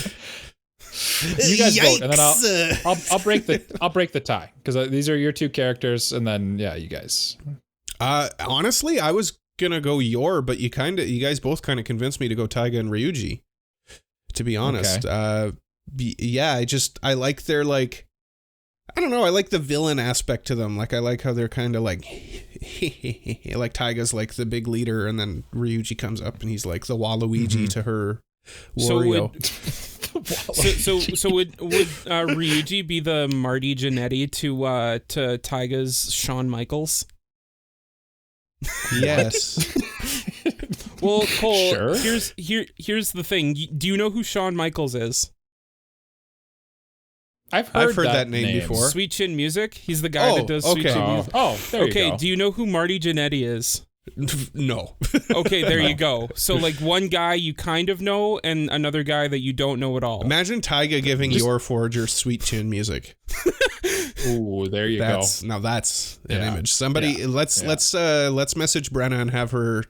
I'm commissioning her to make a Taiga Sweet Chin musicing your Forager. Or if we could, or if any of our listeners are artists, if we could get fan art of No, I Sweet Chin want musicking your. No. I want fan art of me chin musicking Jay. Why me? What? There you go. Okay. I want fan art. the I want referee. fan art of Mike chin musicking me, sweet chin musicking Jay, sweet chin musicking Mike. We all. Cole, have you been drinking cough syrup or something? What's going on? Oh, I'm drinking this delicious non-alcoholic de-alcoholized beer. Ah, very Yeah. good. So you're going. I'm Taiga. going Taiga and Ryuji. Okay. Jay. Yeah, I've honestly kind of been convinced that that Yorin Lloyd probably wouldn't be that great in a wrestling match. Like when I first nominated them, I thought like, oh, that would be so funny. But the more I think about it, I don't think they'd actually like be like they'd probably like win over the crowd when they're coming down to the ring. But like as the match is going on, they'd be like, what are they doing? Like are Taiga and Ryuji okay? Like, and like they'd kind of like turn them. I think Lloyd would be good, but I think you're right that Yor would probably not understand her own she's strength. a little bit like buffoonery. Mm-hmm. Yeah. She might mess something up. Yeah. Mm-hmm. Okay. So Okay. yeah. You know what? Yeah. I think we've all convinced each other. I will remove them wherever they have ended up on this. There it is, Yor and Lloyd. And now the wheel spins. Wheel in the sky keeps on turning. Copyright strike. If my singing was good enough for that, a copyright strike. Yeah, I think us singing it is completely different. Yeah.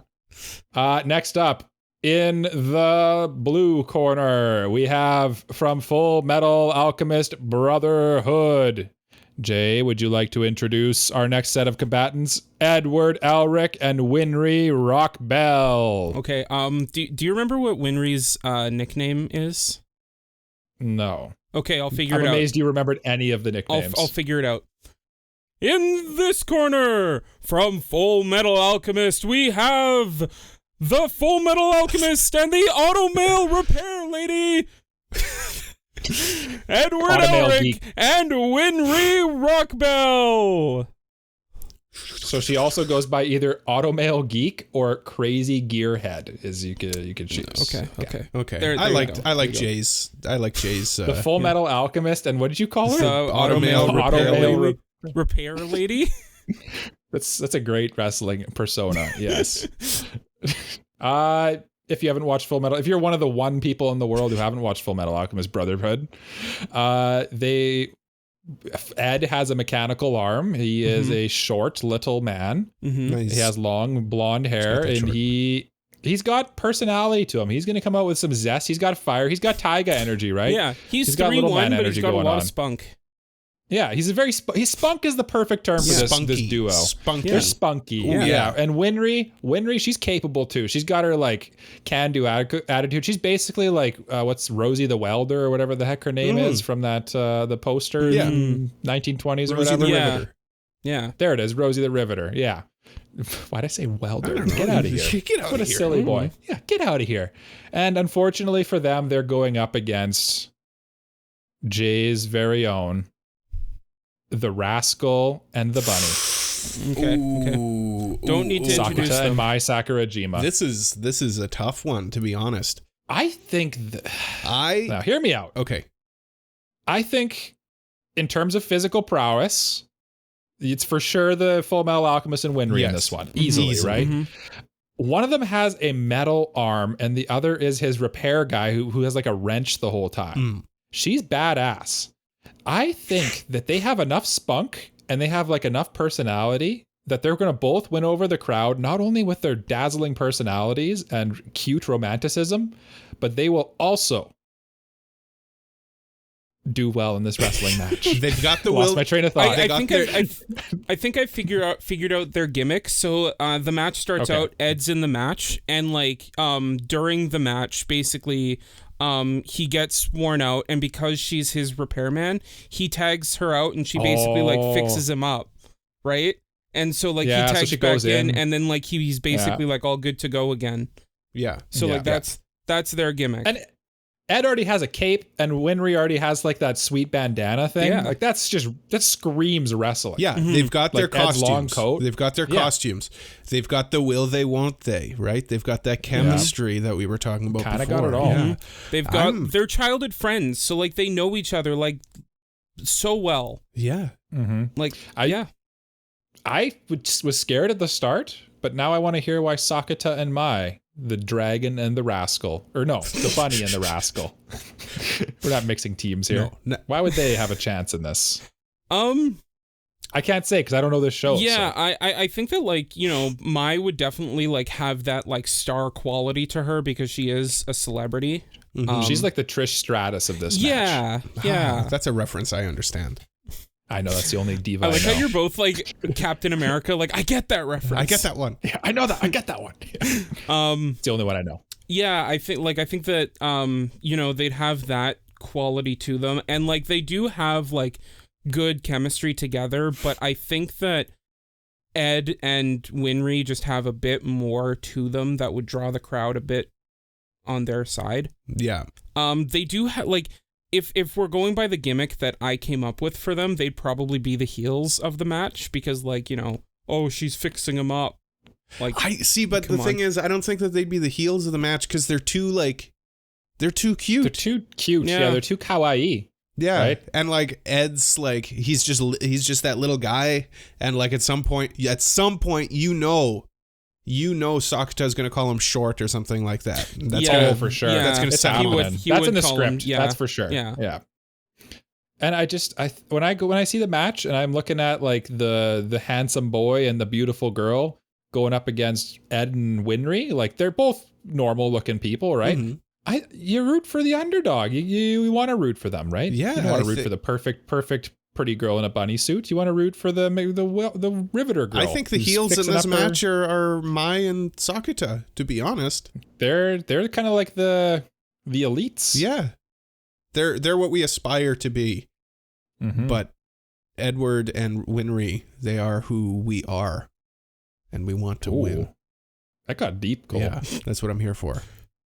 I am voting for Ed and Winry. Jay? Yeah. I think at the end of the day, and Winry just have more to them. That would probably be the ones that you'd want them, or that you'd want to win and want to go over. So, yeah, Ed and Winry.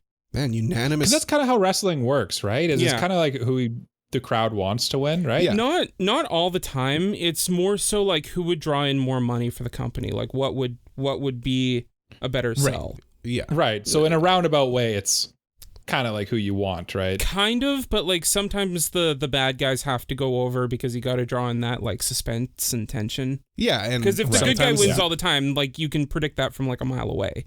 And the bad guy, sometimes you cheer for the bad guys. They're fun. Yeah, because wasn't The Rock and John Cena, weren't they both heels at the start and then they turned? I don't know. I have no idea what I'm talking about. When they debuted, I think The Rock was kind of. When they debuted, they were heels, and then they kind of turned. But like when John Cena became big, they never turned him heel because he just was super popular. But he started out as a bad guy, I think, right? Yeah. You know who's also bad? Our next combatants. Cole, can you introduce Nagatoro and her senpai? I can. Just for the record, I'm also voting for Edward and Winry. Oh, yes. I'm sorry. No, that's okay. Nagatoro and senpai are from Don't Toy With Me, Miss Nagatoro. I will specify here for you both right now, Nagatoro is very good at judo. So she has fighting skills. She looks athletic, to be honest with you. Yes. Yes. Now, Jay. Yeah. We would be remiss if you didn't do an intro. Okay, Cole, you're gonna have to help me out here because I don't know that much about them. I watched the anime. I watched season 1 like a long time ago. So I don't even know. They don't have nicknames or anything. They don't like have that. nicknames. All right, we'll figure it out here. In the first corner, from Don't Tease Me Nagatoro. Is that what it is? I like this. Just keep going. Yeah, just keep going. Just keep going. I like it. I like it. It's chaotic. We've got Nagatoro and her senpai. What's going on? That's the crowd. What? I'm the human spider. What? I can't call you that. That's it? That's the best you got? Yeah. I think Nagatoro probably has like a cool costume going on. I think she's probably carrying that team for sure. Yeah, she's carrying it. Senpai is... I just imagine her coming in on Senpai's back and he's on all fours. Basically, that would be their dynamic. Yeah. He'd be like the sniveling nerd and she'd be she'd be taking care of business. Yeah. You know who else would be taking care of business? Who's that? An anime couple that I know all three of you. All two of you. And myself. No. There's 3 people on my screen. Yeah. I forgot the person on the screen is me. I forgot how mirrors work there for a second. Mitsuha and Taki, the main duo from Your Name. I feel everybody's seen Your Name, right? Everybody's seen Your Name, but nobody has heard Jay's intro for them. That's right. Okay. I'm going to introduce them as a tag team instead of individually because I think that would be much more fun. Okay. And in the other corner, from Your Name, we've got the body swapping duo, Taki and Mitsuha. Oh, Jay, you might have just gave them a cool like wrestling gimmick. Cause like picture this. They each have like a really like unique fighting style. Like they always do their thing. And then at one point in the match, they just swap They swap and they completely switch their fighting style to the other person. That would be cool. Yeah. That would be pretty cool. Here's my thing though. There's a lot of personality in Nagatoro. And even in Senpai as well. Okay. I mean, like for as much as I like Your Name, kind of dead fish. I was kind of dead fish. When I spun them up in this tournament, I'm inclined to agree that I don't know if they're a little too milk toast. Ooh, yeah, a little too kind of like the Kirito and Asuna vibe, where they're just a little too plain, a little too plain white bread, just vanilla. They're just that, you like vanilla, but hey, maybe you want a little spice in your life. Whereas I picture like Nagatoro in like her, what's that episode she wears like the cat girl outfit? Yeah. And she's got like the paws and everything like that. Yeah. Like she's got flavor to her. She's spicy. She's spicy. She's got that star potential, Jay. Yeah. I think that the way the match would work is Taki and Mitsuha would be the baby faces and Nagatoro would be What's a baby heel. Face? The good guys. Nagatoro would be a heel and Senpai would be a face. And so like does that happen where they do tag teams with like a heel and a face on the same team? Yeah. So like a lot of the time they do like that thing like I mentioned earlier, like can they coexist? And the reason I think Senpai would be a face is because like she'd be like making fun of him and the crowd would be like, come on, stop making fun of him or stop like teasing him or bullying him. But here's the thing though. Senpai goes out there and he's like on his last leg, like he's about to. And then Nagatoro's like protective instinct for Senpai kicks in and then she comes and like rescues him. So then you get that like cool, like she comes in and like she actually cares for him. I like that. Good narrative to that. Yeah, I could see that popping the crowd. Yeah. Popping the crowd. That do be popping the crowd. I don't know. This is kind of we've had a few that are like real spicy matches. This one doesn't really intrigue me that much, honestly. Yeah. I don't know. Something about it. It just doesn't feel as zesty. This feels like a opening match. I don't know. Like I genuinely like the Nagatoro aspect of this. I think you've got something there. I think Nagatoro would pull that tag team bit because like Senpai is kind of milquetoast. Oh yeah, he is. She's definitely both milk toast. She's definitely the personality of that. And I think she's got enough personality to carry that tag team. Mm-hmm. And of the 4 combatants too, I think she's probably the most athletic, like the most likely to land her moves and keep up and stuff. Mm-hmm. Just based purely on just what I know about how she looks. Well, like I said, don't she know is anything about is her. like an accomplished martial artist as well. Yeah, so that Canonically, factors in too, right? Yeah. Mm-hmm. So, Are we all in agreement then? It sounds like. yeah, I'm going for Nagatoro specifically. Senpai is there as well. Senpai, you know what? Senpai's little like helpless nerd, and then the heel saves him every now and then. That's a good move. I like that. Yeah, that works. We're all in Okay. agreement then? I think we're all in agreement. Okay, I will spin the wheel once more. We have 7 duos remaining. Next up, we have Kaguya and Shirogane Ooh. from Kaguya-sama Love is War. Jay, do your thingy. All right. And in the first corner, we've got the student council president and the vice president, Kaguya and Shirogane, but in the other order because Shirogane is the president and Kaguya is the vice president, but it doesn't really matter because this is a made-up thing, so it doesn't really matter in the first place. Anyway, let's talk about them. Is that the whole intro they get every time? I like that intro. That was very that was well a good intro. rehearsed.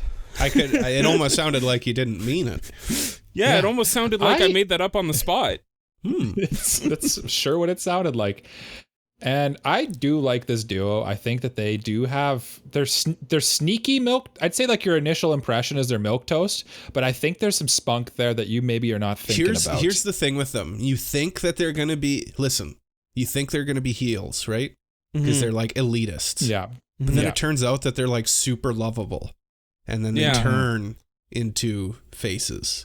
But does that happen? Yeah. Does that happen in wrestling? Yeah. Okay. They turn. Okay. They turn mid-match. Yeah. I like it.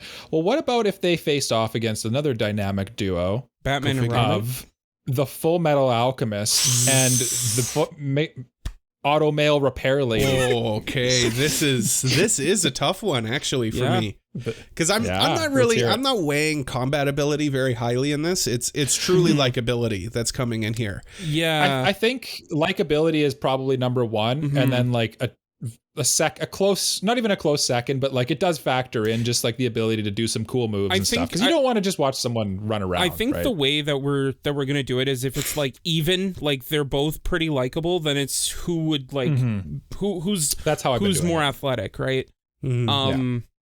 Because like that's how WWE does it. If they're a bigger star, then they get pushed over whether or not, because like you don't, if you just look at the Big Show, right? Yeah. Like that guy could barely move around. Well, I mean, if you don't have combat ability, you can learn that. Yeah. You don't learn how to be a star, you know? Like that's an it factor.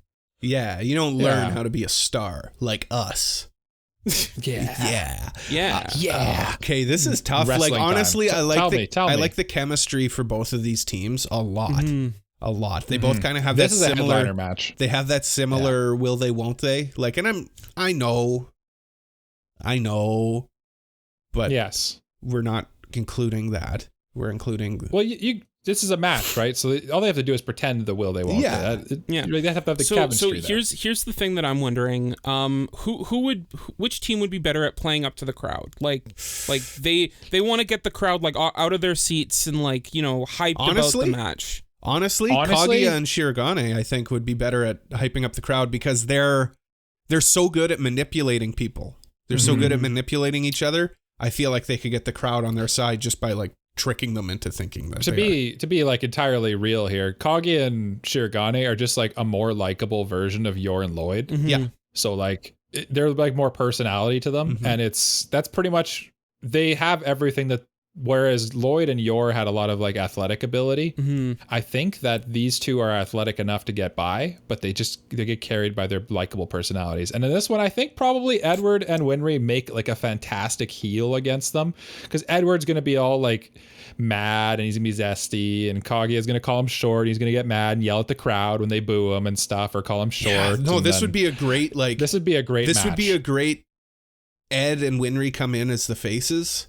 and Kaguya and Shirogane come in as the heels. So like a double turn? And then they both turn? Oh, this is a headliner for sure. Spicy, Jay. I don't know if you watch wrestling, but this is what we in the biz call spicy. It's picante. We do need to vote, though. We are running long, so... I'm going to be honest, I'm still not sold either way. Okay. Like, I think that, I think they both have that that likability factor. I think that personally, Ed and Winry have like more of a character and a gimmick to them.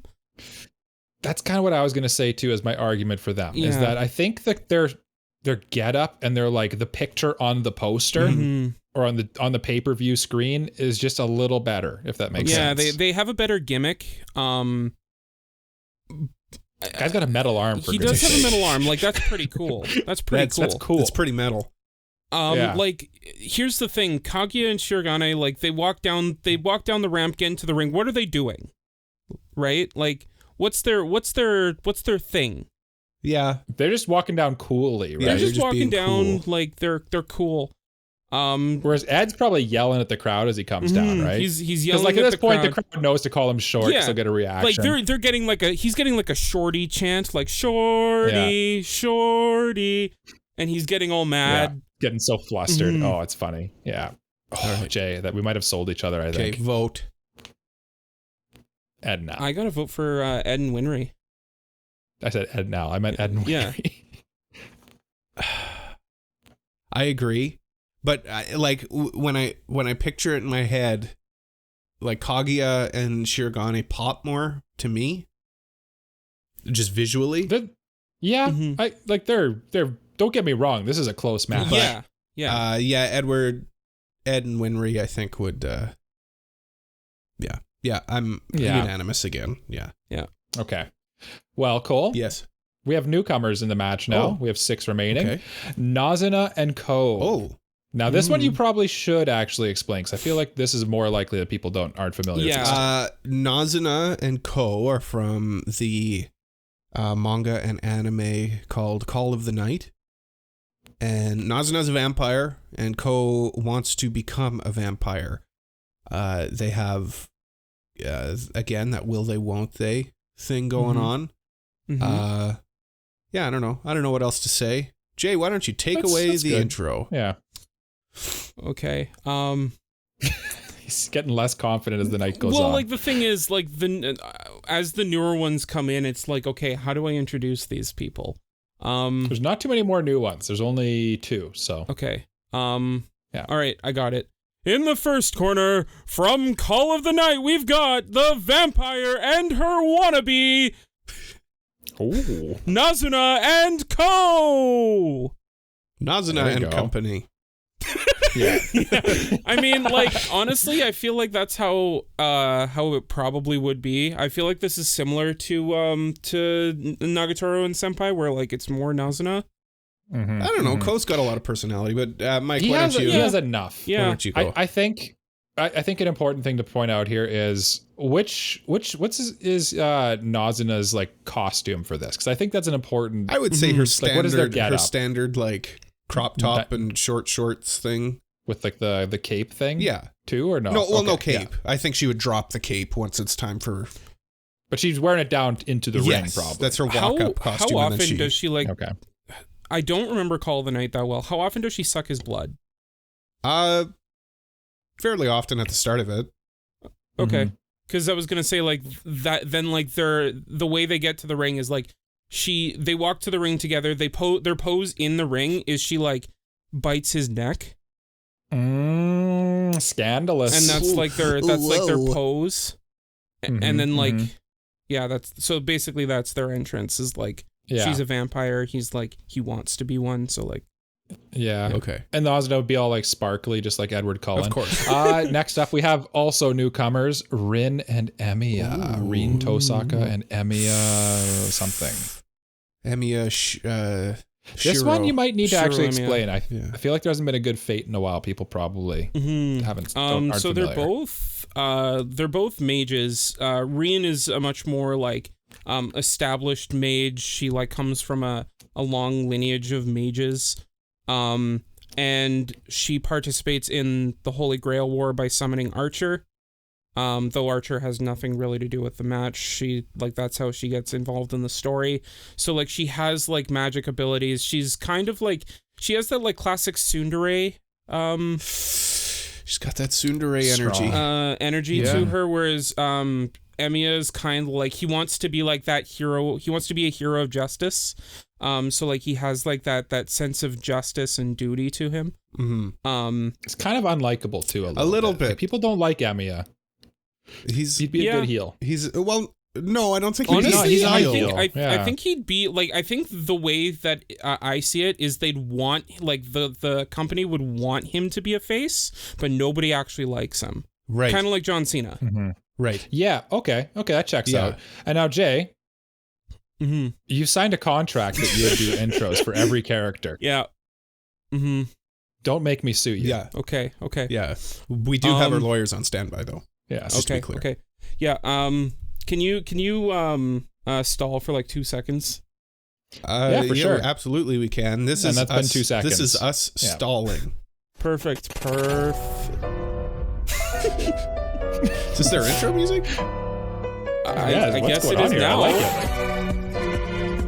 We've got no JoJo's. No. Oh, is this? I was just thinking that. What you got to do here is have this music playing and then like put up on the screen on YouTube. Like, we'll be right back. Technical difficulties or something. It's just like Jay's brain head empty, no thought. It's just a picture of Jay like, All right. Are you ready? Sure. I'll work this out on the fly. And in the other corner, from Fate Stay Night Unlimited Blade Works, the hypocrite and the heiress to the Tosaka name, Rin Tosaka and Shiro Emiya. Okay. Now, so I called him a hypocrite because in the battle with Gilgamesh, he calls Shiro a hypocrite for wanting to be a hero of justice. So like that, yeah. Anyway. I like how Jay had to like stall to get the names right. Yeah. He's like, I had to come up with a good stage name. I got to come up with something. Here's the thing. Rin, super likable. You know, the people love her. You know, she comes out, she pops. She pops. She's got like the black hair. Trish Stratus, except not blonde. She's got the black hair, blue eyes, red shirt, black skirt. Like she is the quintessentially designed tsundere. Other than Asuka. She's for sure, she's built like a diva, right? She is for sure. People are buying posters of her and putting them up in their garages, and while they drink beers and smoke cigarettes and fix their 1987 Camaro. And then behind her, we get the Boy Scout himself. Mm-hmm. Yeah, Shiro Emiya, who is just so unlikable because he's just, oh my god, get off your high horse. He's like John Cena. He's John Cena. He's too good. Yeah, he is John Cena. Honestly, so like here's the way I see it. The company's pairing Emiya with Tosaka because they want to like get people to like him. So like they're trying to get those cheers off of Rin and onto him. If you get what I mean. Okay. Yeah, but it's not working. It doesn't work. Yeah. It doesn't work because up against them is two likable people who each have personality. Like Nazuna's got personality coming out of her ears. Like she's a firecracker. She's a vampire, right? Vampires are like it's like a thing. It's actually canonical that they like people love them, right? Like they're alluring. Yeah, and Ko is. I mean, I wouldn't call him milquetoast at all. I really like Ko. He's a fun character in and of himself as well. I wouldn't say he's milquetoast. It's just like when standing next to Nazuna, she just like has that like. Yeah, sure. I would say compared to Emiya though, he's a lot more. He's a lot more likable and more interesting. He's more like who's like the really pale Sheamus. He's like a Sheamus in this match. Whereas like it's Sheamus and John Cena versus like, and they each have like a cool diva on their side. Also, but one side's edgier for sure. Also, one side's Ko's always got cool sneakers. That's like he likes sneakers. So I mean, hey man, he's got the drip. He's coming. They're for sure all in black too. Oh right? yeah, black and like yeah.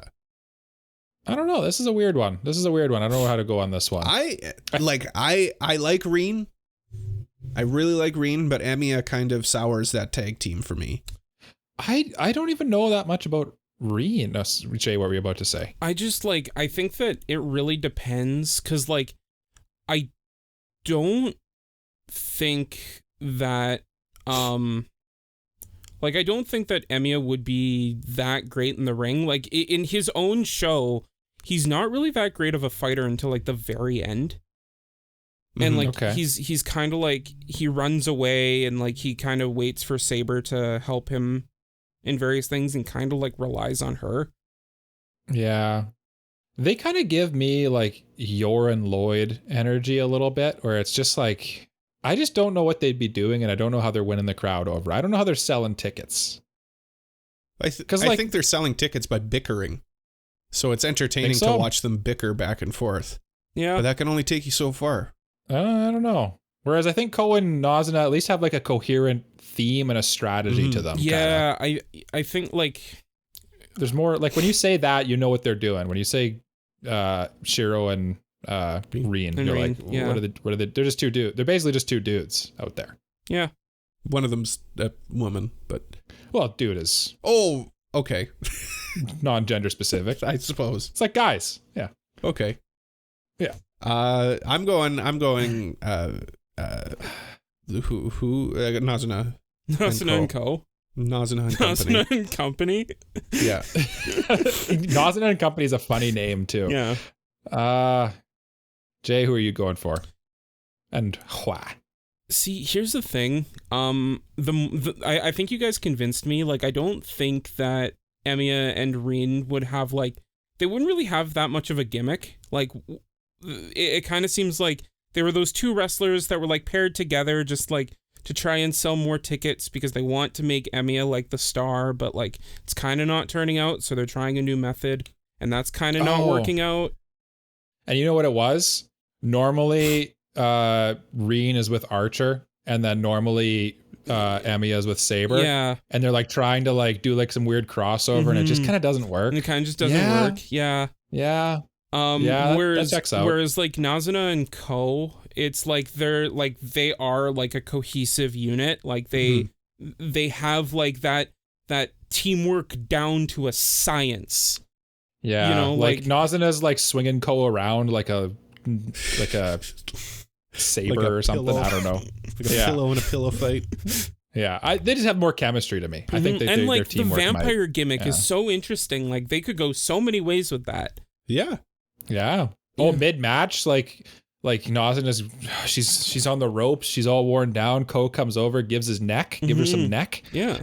And they're just necking. There you go. They're necking. That might be too scandalous for it. I don't know, man. It sounds like WWE and this seems like 14A era WWE. Some attitude era. This seems pretty attitude era WWE, which I think is pretty like in line for that.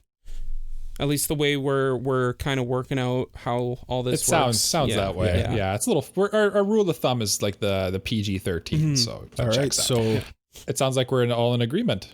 Man, we're doing really good here. We're unanimous decisions all the way through. Just means we know what we're doing. Next up, Nagatoro and Senpai will be facing off against Taiga and Ryuji. Both of Cole's babies. We've got two spunky girls and two mediocre men. Okay. It's the way it going should against be. each other. Yep. This one, very similar. I'm curious what you guys think on this one, because I could honestly go either way.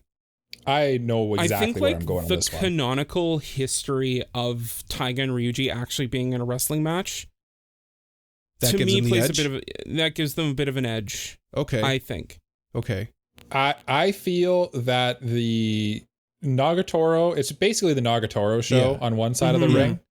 Whereas I feel like Taiga and Ryuji both bring something to this match. And for that reason, they're more of a unit. Yeah. They're a duo. They really are truly a tag team. And I will say I've read much further in the Nagatoro manga, and you're not giving them enough credit as a couple.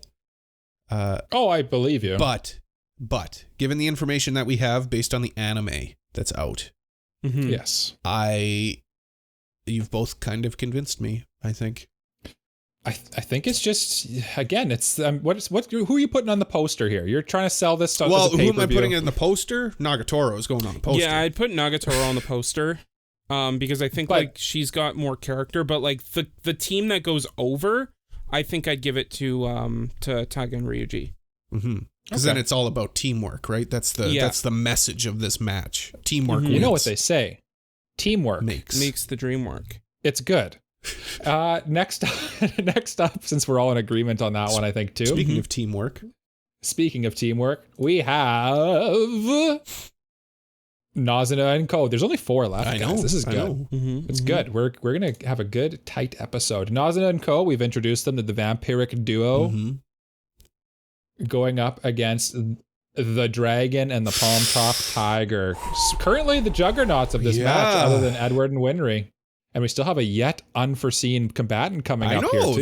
There's a pair here that hasn't been drawn yet. Yeah. I think it's similar to Nagatoro and Senpai, but Ko has more going for him. Nazuna is again flashy. She'd be the person on the poster. But Ko is also capable in and of his own right as well. They've got that chemistry. Okay. Like if Taiga and Ryuji were able to beat Nagatoro and Senpai because of their chemistry, I feel like Nazuna and Ko, with their will they won't they, and also Nazuna being a vampire, I think they finally take out Taiga and Ryuji. Now, I'm kind of starting this off on the other side, I think. Okay. I think this is how I approach this one. When I'm looking at the poster, Ko and Ryuji, that's a wash basically, right? I think Ryuji has a little more appeal to me as a wrestler because he's got like that gangsta feel. Maybe he dresses up a little. He embraces the Yakuza side of his appearance, right? Okay. Mm-hmm. And then something about Taiga just does more for me as well. Just having this like little tiger out there, being all spunky and taking things out, whereas like the calm, cool, collected Nazuna maybe doesn't do as much. Nazuna is anything but calm, cool, and collected. Well, it's comparatively, right? Okay. That's where I'm approaching this. And now, Jay, tell us your feelings. Yeah, I'm not too sure. Like, I still think that Taiga and Ryuji, like, with their canonical wrestling background, have the edge there. But I think that in terms of, like, character and gimmick, Nazuna and Ko are standouts to me. I think that said, Nazuna is a bit more of a standout than Ko. I think, or you mean than Taiga? No, like one, like as in like one stands out over the other, whereas Taiga and Ryuji are kind of like a duo.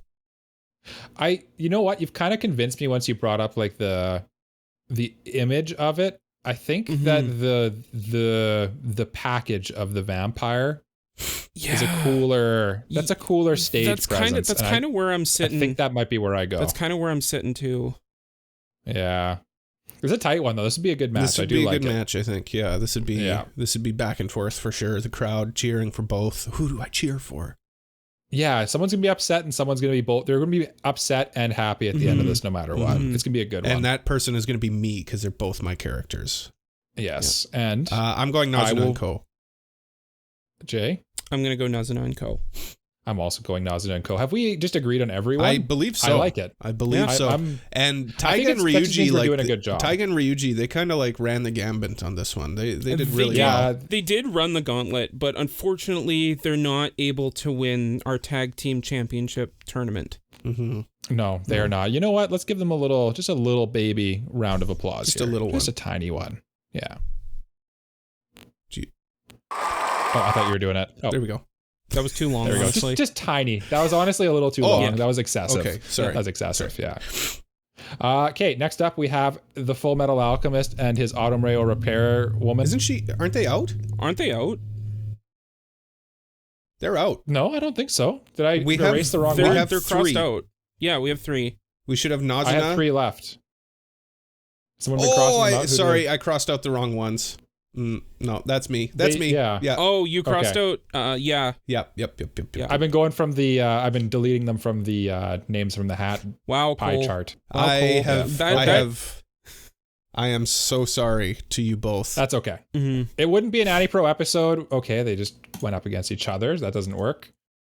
This is where it always gets tricky with the wheel because it will roll the same person. Oh. All right. Newcomers to the ring. Jay, would you like to introduce David and Lucy from Cyberpunk Edge Runners, the anime? Yeah, trying to figure out how they would be introduced. You could say like David's like the what do you call that? Cybernetics. That's what I'm trying to figure. He's chromed out, chromed up, chromatic. Okay. And what's Lucy? The hacker? I don't know. Cole, help me. Netrunner, I think, or who's what they're called. Oh, I've got it. Okay, Jay's got it. Jay's got it. He's got it. He's excited. Okay. In the first corner, from the world of Cyberpunk, we've got David and Lucy. They're just regular people. I was gonna go with like a futuristic thing, but then I messed that up, so don't worry about it. So yeah, David and Lucy. That was a very real intro. Okay. That's very good. I like it. That's very good. And going up against Edward and Winry. Oh, and by the way, for the championship match, I'm going to do like a whole thing. Don't worry. We're gonna... Well, the championship match will be me versus Cole, so I expect that. Okay. Yeah. So what is this? Edward and Winry versus David and Lucy. That's right. Now, David and Lucy, not everyone has seen Cyberpunk, so I will explain a little bit. I'm going with early David, not ending of the show David. Okay. So he is basically a normal dude with his Sandevistan ability. I don't know how that plays into the ring exactly. He's super fast. Yeah. He's super fast, yeah. And he can kind of like, maybe when he does his move, he like stops everyone and he can like run around behind them and then like put them and give them some sweet chin music or something. The old like tap on the shoulder. Mm-hmm. And then they turn around and he's like, pow! Ooh, I gotcha. Yeah. Oh, that's good. I like it. And then I don't know what Lucy does exactly, but she's definitely got the appeal of the diva. Lucy's just badass. Yeah. She's just very talented person. Yeah. And then obviously Ed and Winry. We've talked about them a lot. We know what's going on there. Very similar. Yeah. I feel like David and Lucy have more edge to them, though. They have more edge. They also have like, I like their gimmick of like that cyberpunk feel, if you know what I mean. Like Ed and Winry do have a it's kind of steampunk versus cyberpunk here. Yeah. And like, I think they have an interesting gimmick, but like it doesn't seem as well fleshed out as David and Lucy. Honestly, I'm gonna just say it right now. And I might get canceled for this. I don't know, because a lot of people seem to like this stuff. Steampunk is stupid. I don't like steampunk at all. Wow, that's crazy. But you love cyberpunk. Cyberpunk is cool. Thing. Steampunk is lame. I will agree that cyberpunk is cooler than steampunk, but steampunk has its place. I don't know. Steampunk is dorky. Like the 1800s version of the future. It's like, ugh. Get out of here. I want the 80s version of the future. I think it's cool. I think steampunk's pretty cool. Yeah. Get out of here. I think they're both good. There's a place for both. And I agree with what Jay said. I think in this match and in wrestling in general, the cyberpunk David walking in with his spiky hair and his yellow jacket and his glowing Sandevistan stuff. They got the cool moves. Yeah. Yeah, Lucy just like is like an AT. She doesn't need to change her outfit. Nope. They don't need to change her outfits at all. They're literally and then Trigger gives them enough personality so too. Much that there's personality that like they can pose in so many different ways to pop the crowd. Yeah. Like there's so much there that like it feels like they're designed to be wrestlers. The hair. I think Lucy's Trigger's just good at it. Yeah. No. We don't even need to say anymore. That's two juggernauts down. Edward and Winry go down in the semifinal match. David and Lucy just come in from literally the top rope. Yeah. Yeah. And take out that is Edward. Let's give them Cole, can you give them a little applause for making it this far? Absolutely. Just a tiny one. Absolutely. Yeah. Okay. Hold on. Thank you. That was perfect. By the way, David's finisher, like his finishing move, is from the top rope. It's called Adam Smasher. Anyway. No.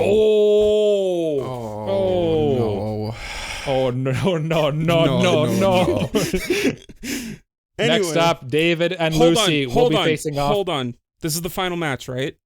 This is the final match. Okay. Ladies and gentlemen, it is a time for our main event of the evening, and it is a tag team match scheduled for one fall for the tag team championships of AniPro's wrestling tournament. Mike, if you would like to introduce our two combatants. Okay. In the left corner, we have David and Lucy from Cyberpunk Edgerunners. Okay. And in the right corner, we have Nazuna and Ko Yamari from Call of the Night.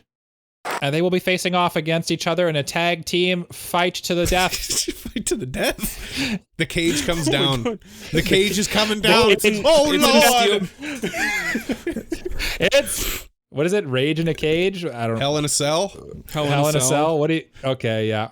There's a ladder to the top. There's something they have to grab, a key that unleashes the beast. I don't know how wrestling works. I don't know. I didn't sign up for no cage match. Please unlock the thing. Take the chain off. Hey, freak show! You ain't going nowhere. I got you for 3 minutes. 3 minutes of playtime. That's a cute outfit. Did your husband get it for you? I'm gonna be real with you guys. Yeah. I know who wins this one already. Do you? Yeah.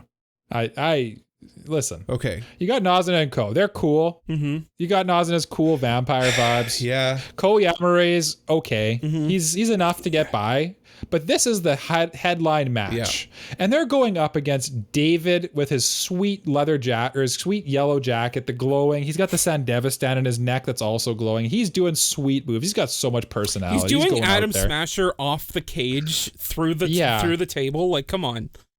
And you got Lucy, like, doing Lucy things that Lucy does with her little hacking stuff. Lucy's got the best weapon in Cyberpunk too, the little string. Yeah. The string. Oh, it's a no holds barred match inside the cage, so it would be she could have like the rope and stuff, right? Yep. I think they easily take this, honestly, and I'd like to hear why you guys say otherwise. Well, Nazuna is superhuman as well, so if it's no holds bars, she's probably physically stronger than them. Now, Ko... Well, they're not physically trying to kill each other, there's the thing. No, they just want to get... They just want to pin their shoulders to the mat for 3 seconds. What's this? It's actually a CFL stadium there? No, I'm kidding. Whoa, how did they get here? I'm kidding. As much as it pains me to admit, if I'm looking at a poster of Nazuna and Ko versus David and Lucy, I'm saying David and Lucy, they pop. They look. They have it. As they wrestlers, look cool. That's like those are the people on the main event poster, right? Yeah. Like that's who you sell your WrestleMania off of. Yeah. They got the it factor for sure, and that's why I think they win. Yep, I agree. As much as it pains me, I almost won this tournament. They've got the gimmick. They've got the look. They've got the finishing move of Adam Smasher. They've got. I could just picture. They'd make a great addition, like a DLC to like WWE game. Oh honestly. That'd be sweet. Oh yeah. Their entrance music is "I Want to Stay at Your Home," or whatever it's called. Oh, so sad. No, it'd be this fire for sure. Yeah. It'd be the OP. I'm just trying to make you guys sad. just imagine. Yeah, you did. Don't worry. A couple times. Just picture like them coming. You just hear like the Franz Ferdinand guitar starting, and you're like, oh, they're here. Yep. And then the smoke goes. The lights all turn off. Yeah. And then like you see like you just see David's like glow. You see like the neon. Yeah. Oh, yes. We synced up there, Jay. That's good. Yep. Now the only person who's not officially announced their winner is you, Jay. Well, I mean, like I kind of you've tiptoed around it. Yeah, it's David and Lucy. I mean, like Ko and Nazuna are great gimmicks, but I think like David and Lucy have the whole package. I went over it. They've got it all. They're winning, and they. Ladies and gentlemen, your winners and new AniPro Tag Team Champions, David and Lucy. Can we get a round of applause, please? Absolutely. Hold on, let me get that going for you here.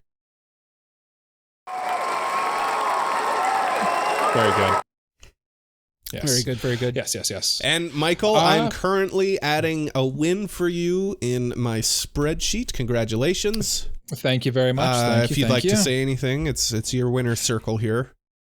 I would just like to say... All right, thank you for listening to another episode of the Anime Podcast. Wait. Yeah, I have to nominate the next tournament. Yes, I'm just kidding. Yes. And the theme for the characters we will nominate for the next tournament is going to be another duo tournament. Okay. Except this time, instead of it being romantic, it's Oni-chan and little sister and Nissan. Emoto? It's siblings. Sibling tournament. Siblings. Okay. Yes. It's going to be tricky to think of siblings for this Can one. it be like older female, like older sister and younger brother, or does it have to be... I think it's just siblings. It can be. It's just siblings. It's just I was siblings? just trying to... Yeah. You don't have to get too in the weeds about this. And even like, they might not actually be siblings, but they have sibling energy would be applicable too. So like not related by blood is Kirito and it's also a way they justify a lot of things in anime, but yes, that's what Okay. All right. Like I'm thinking like Shinji and Asuna would probably count as siblings in this exercise, but we'll go over that in ways. That's crazy. But let's move on. Let's end this show. Nuts. Let's wrap this bad boy up. Thank you for listening to another episode of the Anime Protagonist Podcast. You can follow us on social media at AniProPod. That's AniProPod. You can follow me on social media at AniProCole. That's AniProcole. Michael, where can they follow you? Hey, I'm at Gritty Gundam, GRITTYGUNDAM, or just talk to me in the Discord. I'm more active there. Yeah. Jay? This is going to be a bit complicated, so I'm going to figure this out in a bit, but you can follow me at JGaredian, that's JayGaredian. That was very complicated. That was super complicated. Leave a like, review, subscribe. Please give us 5 stars. Please. Listen, we need it. We really need these 5 stars. And tell a friend all about us. And my kids need to eat. Mike alluded to it already. Join our Discord. We're having just a great time over there. Just having a good time talking about anime and whatever else is on our minds. Yeah. Links to everything is at our website at AniProPod.com. And you can also find a link to our very special Patreon where you could where you should consider signing up so that you can become one of the elite. Become truly a good one of the elite, like these people: Mr. Family Guy 36, Elijah Wood, Brain Dead B-Dog, Super Mexi, and Peach. Thank you all so much for your kind donation. Your help makes this podcast run, and you also get some benefits if you join the Patreon, like early access to episodes, monthly priority mailbag, monthly bonus episodes. We just released one talking about our experiences at Icon. We sure did. Yeah, got a lot of feedback on it too, and it was very nice. I like it. Yeah, it was a good time. And just to reiterate, we've got a review coming up for Odd Taxi. Apparently, that's next week. It'll be a quick watch. It'll be a quick watch, I hope. You'll get in the woods on this one. I'll get in the woods. Well, Cole, only way out is through. The only way out is through D's nuts. Bye. Bye-bye. Jay? Bye-bye. As we say at the end of every episode of the Anime Protagonist Podcast. I'm sorry. Hold on. Yeah, okay, we gotta do the thing. Hold on. Yeah. Bye-bye. Center. Bye-bye. Bye-bye.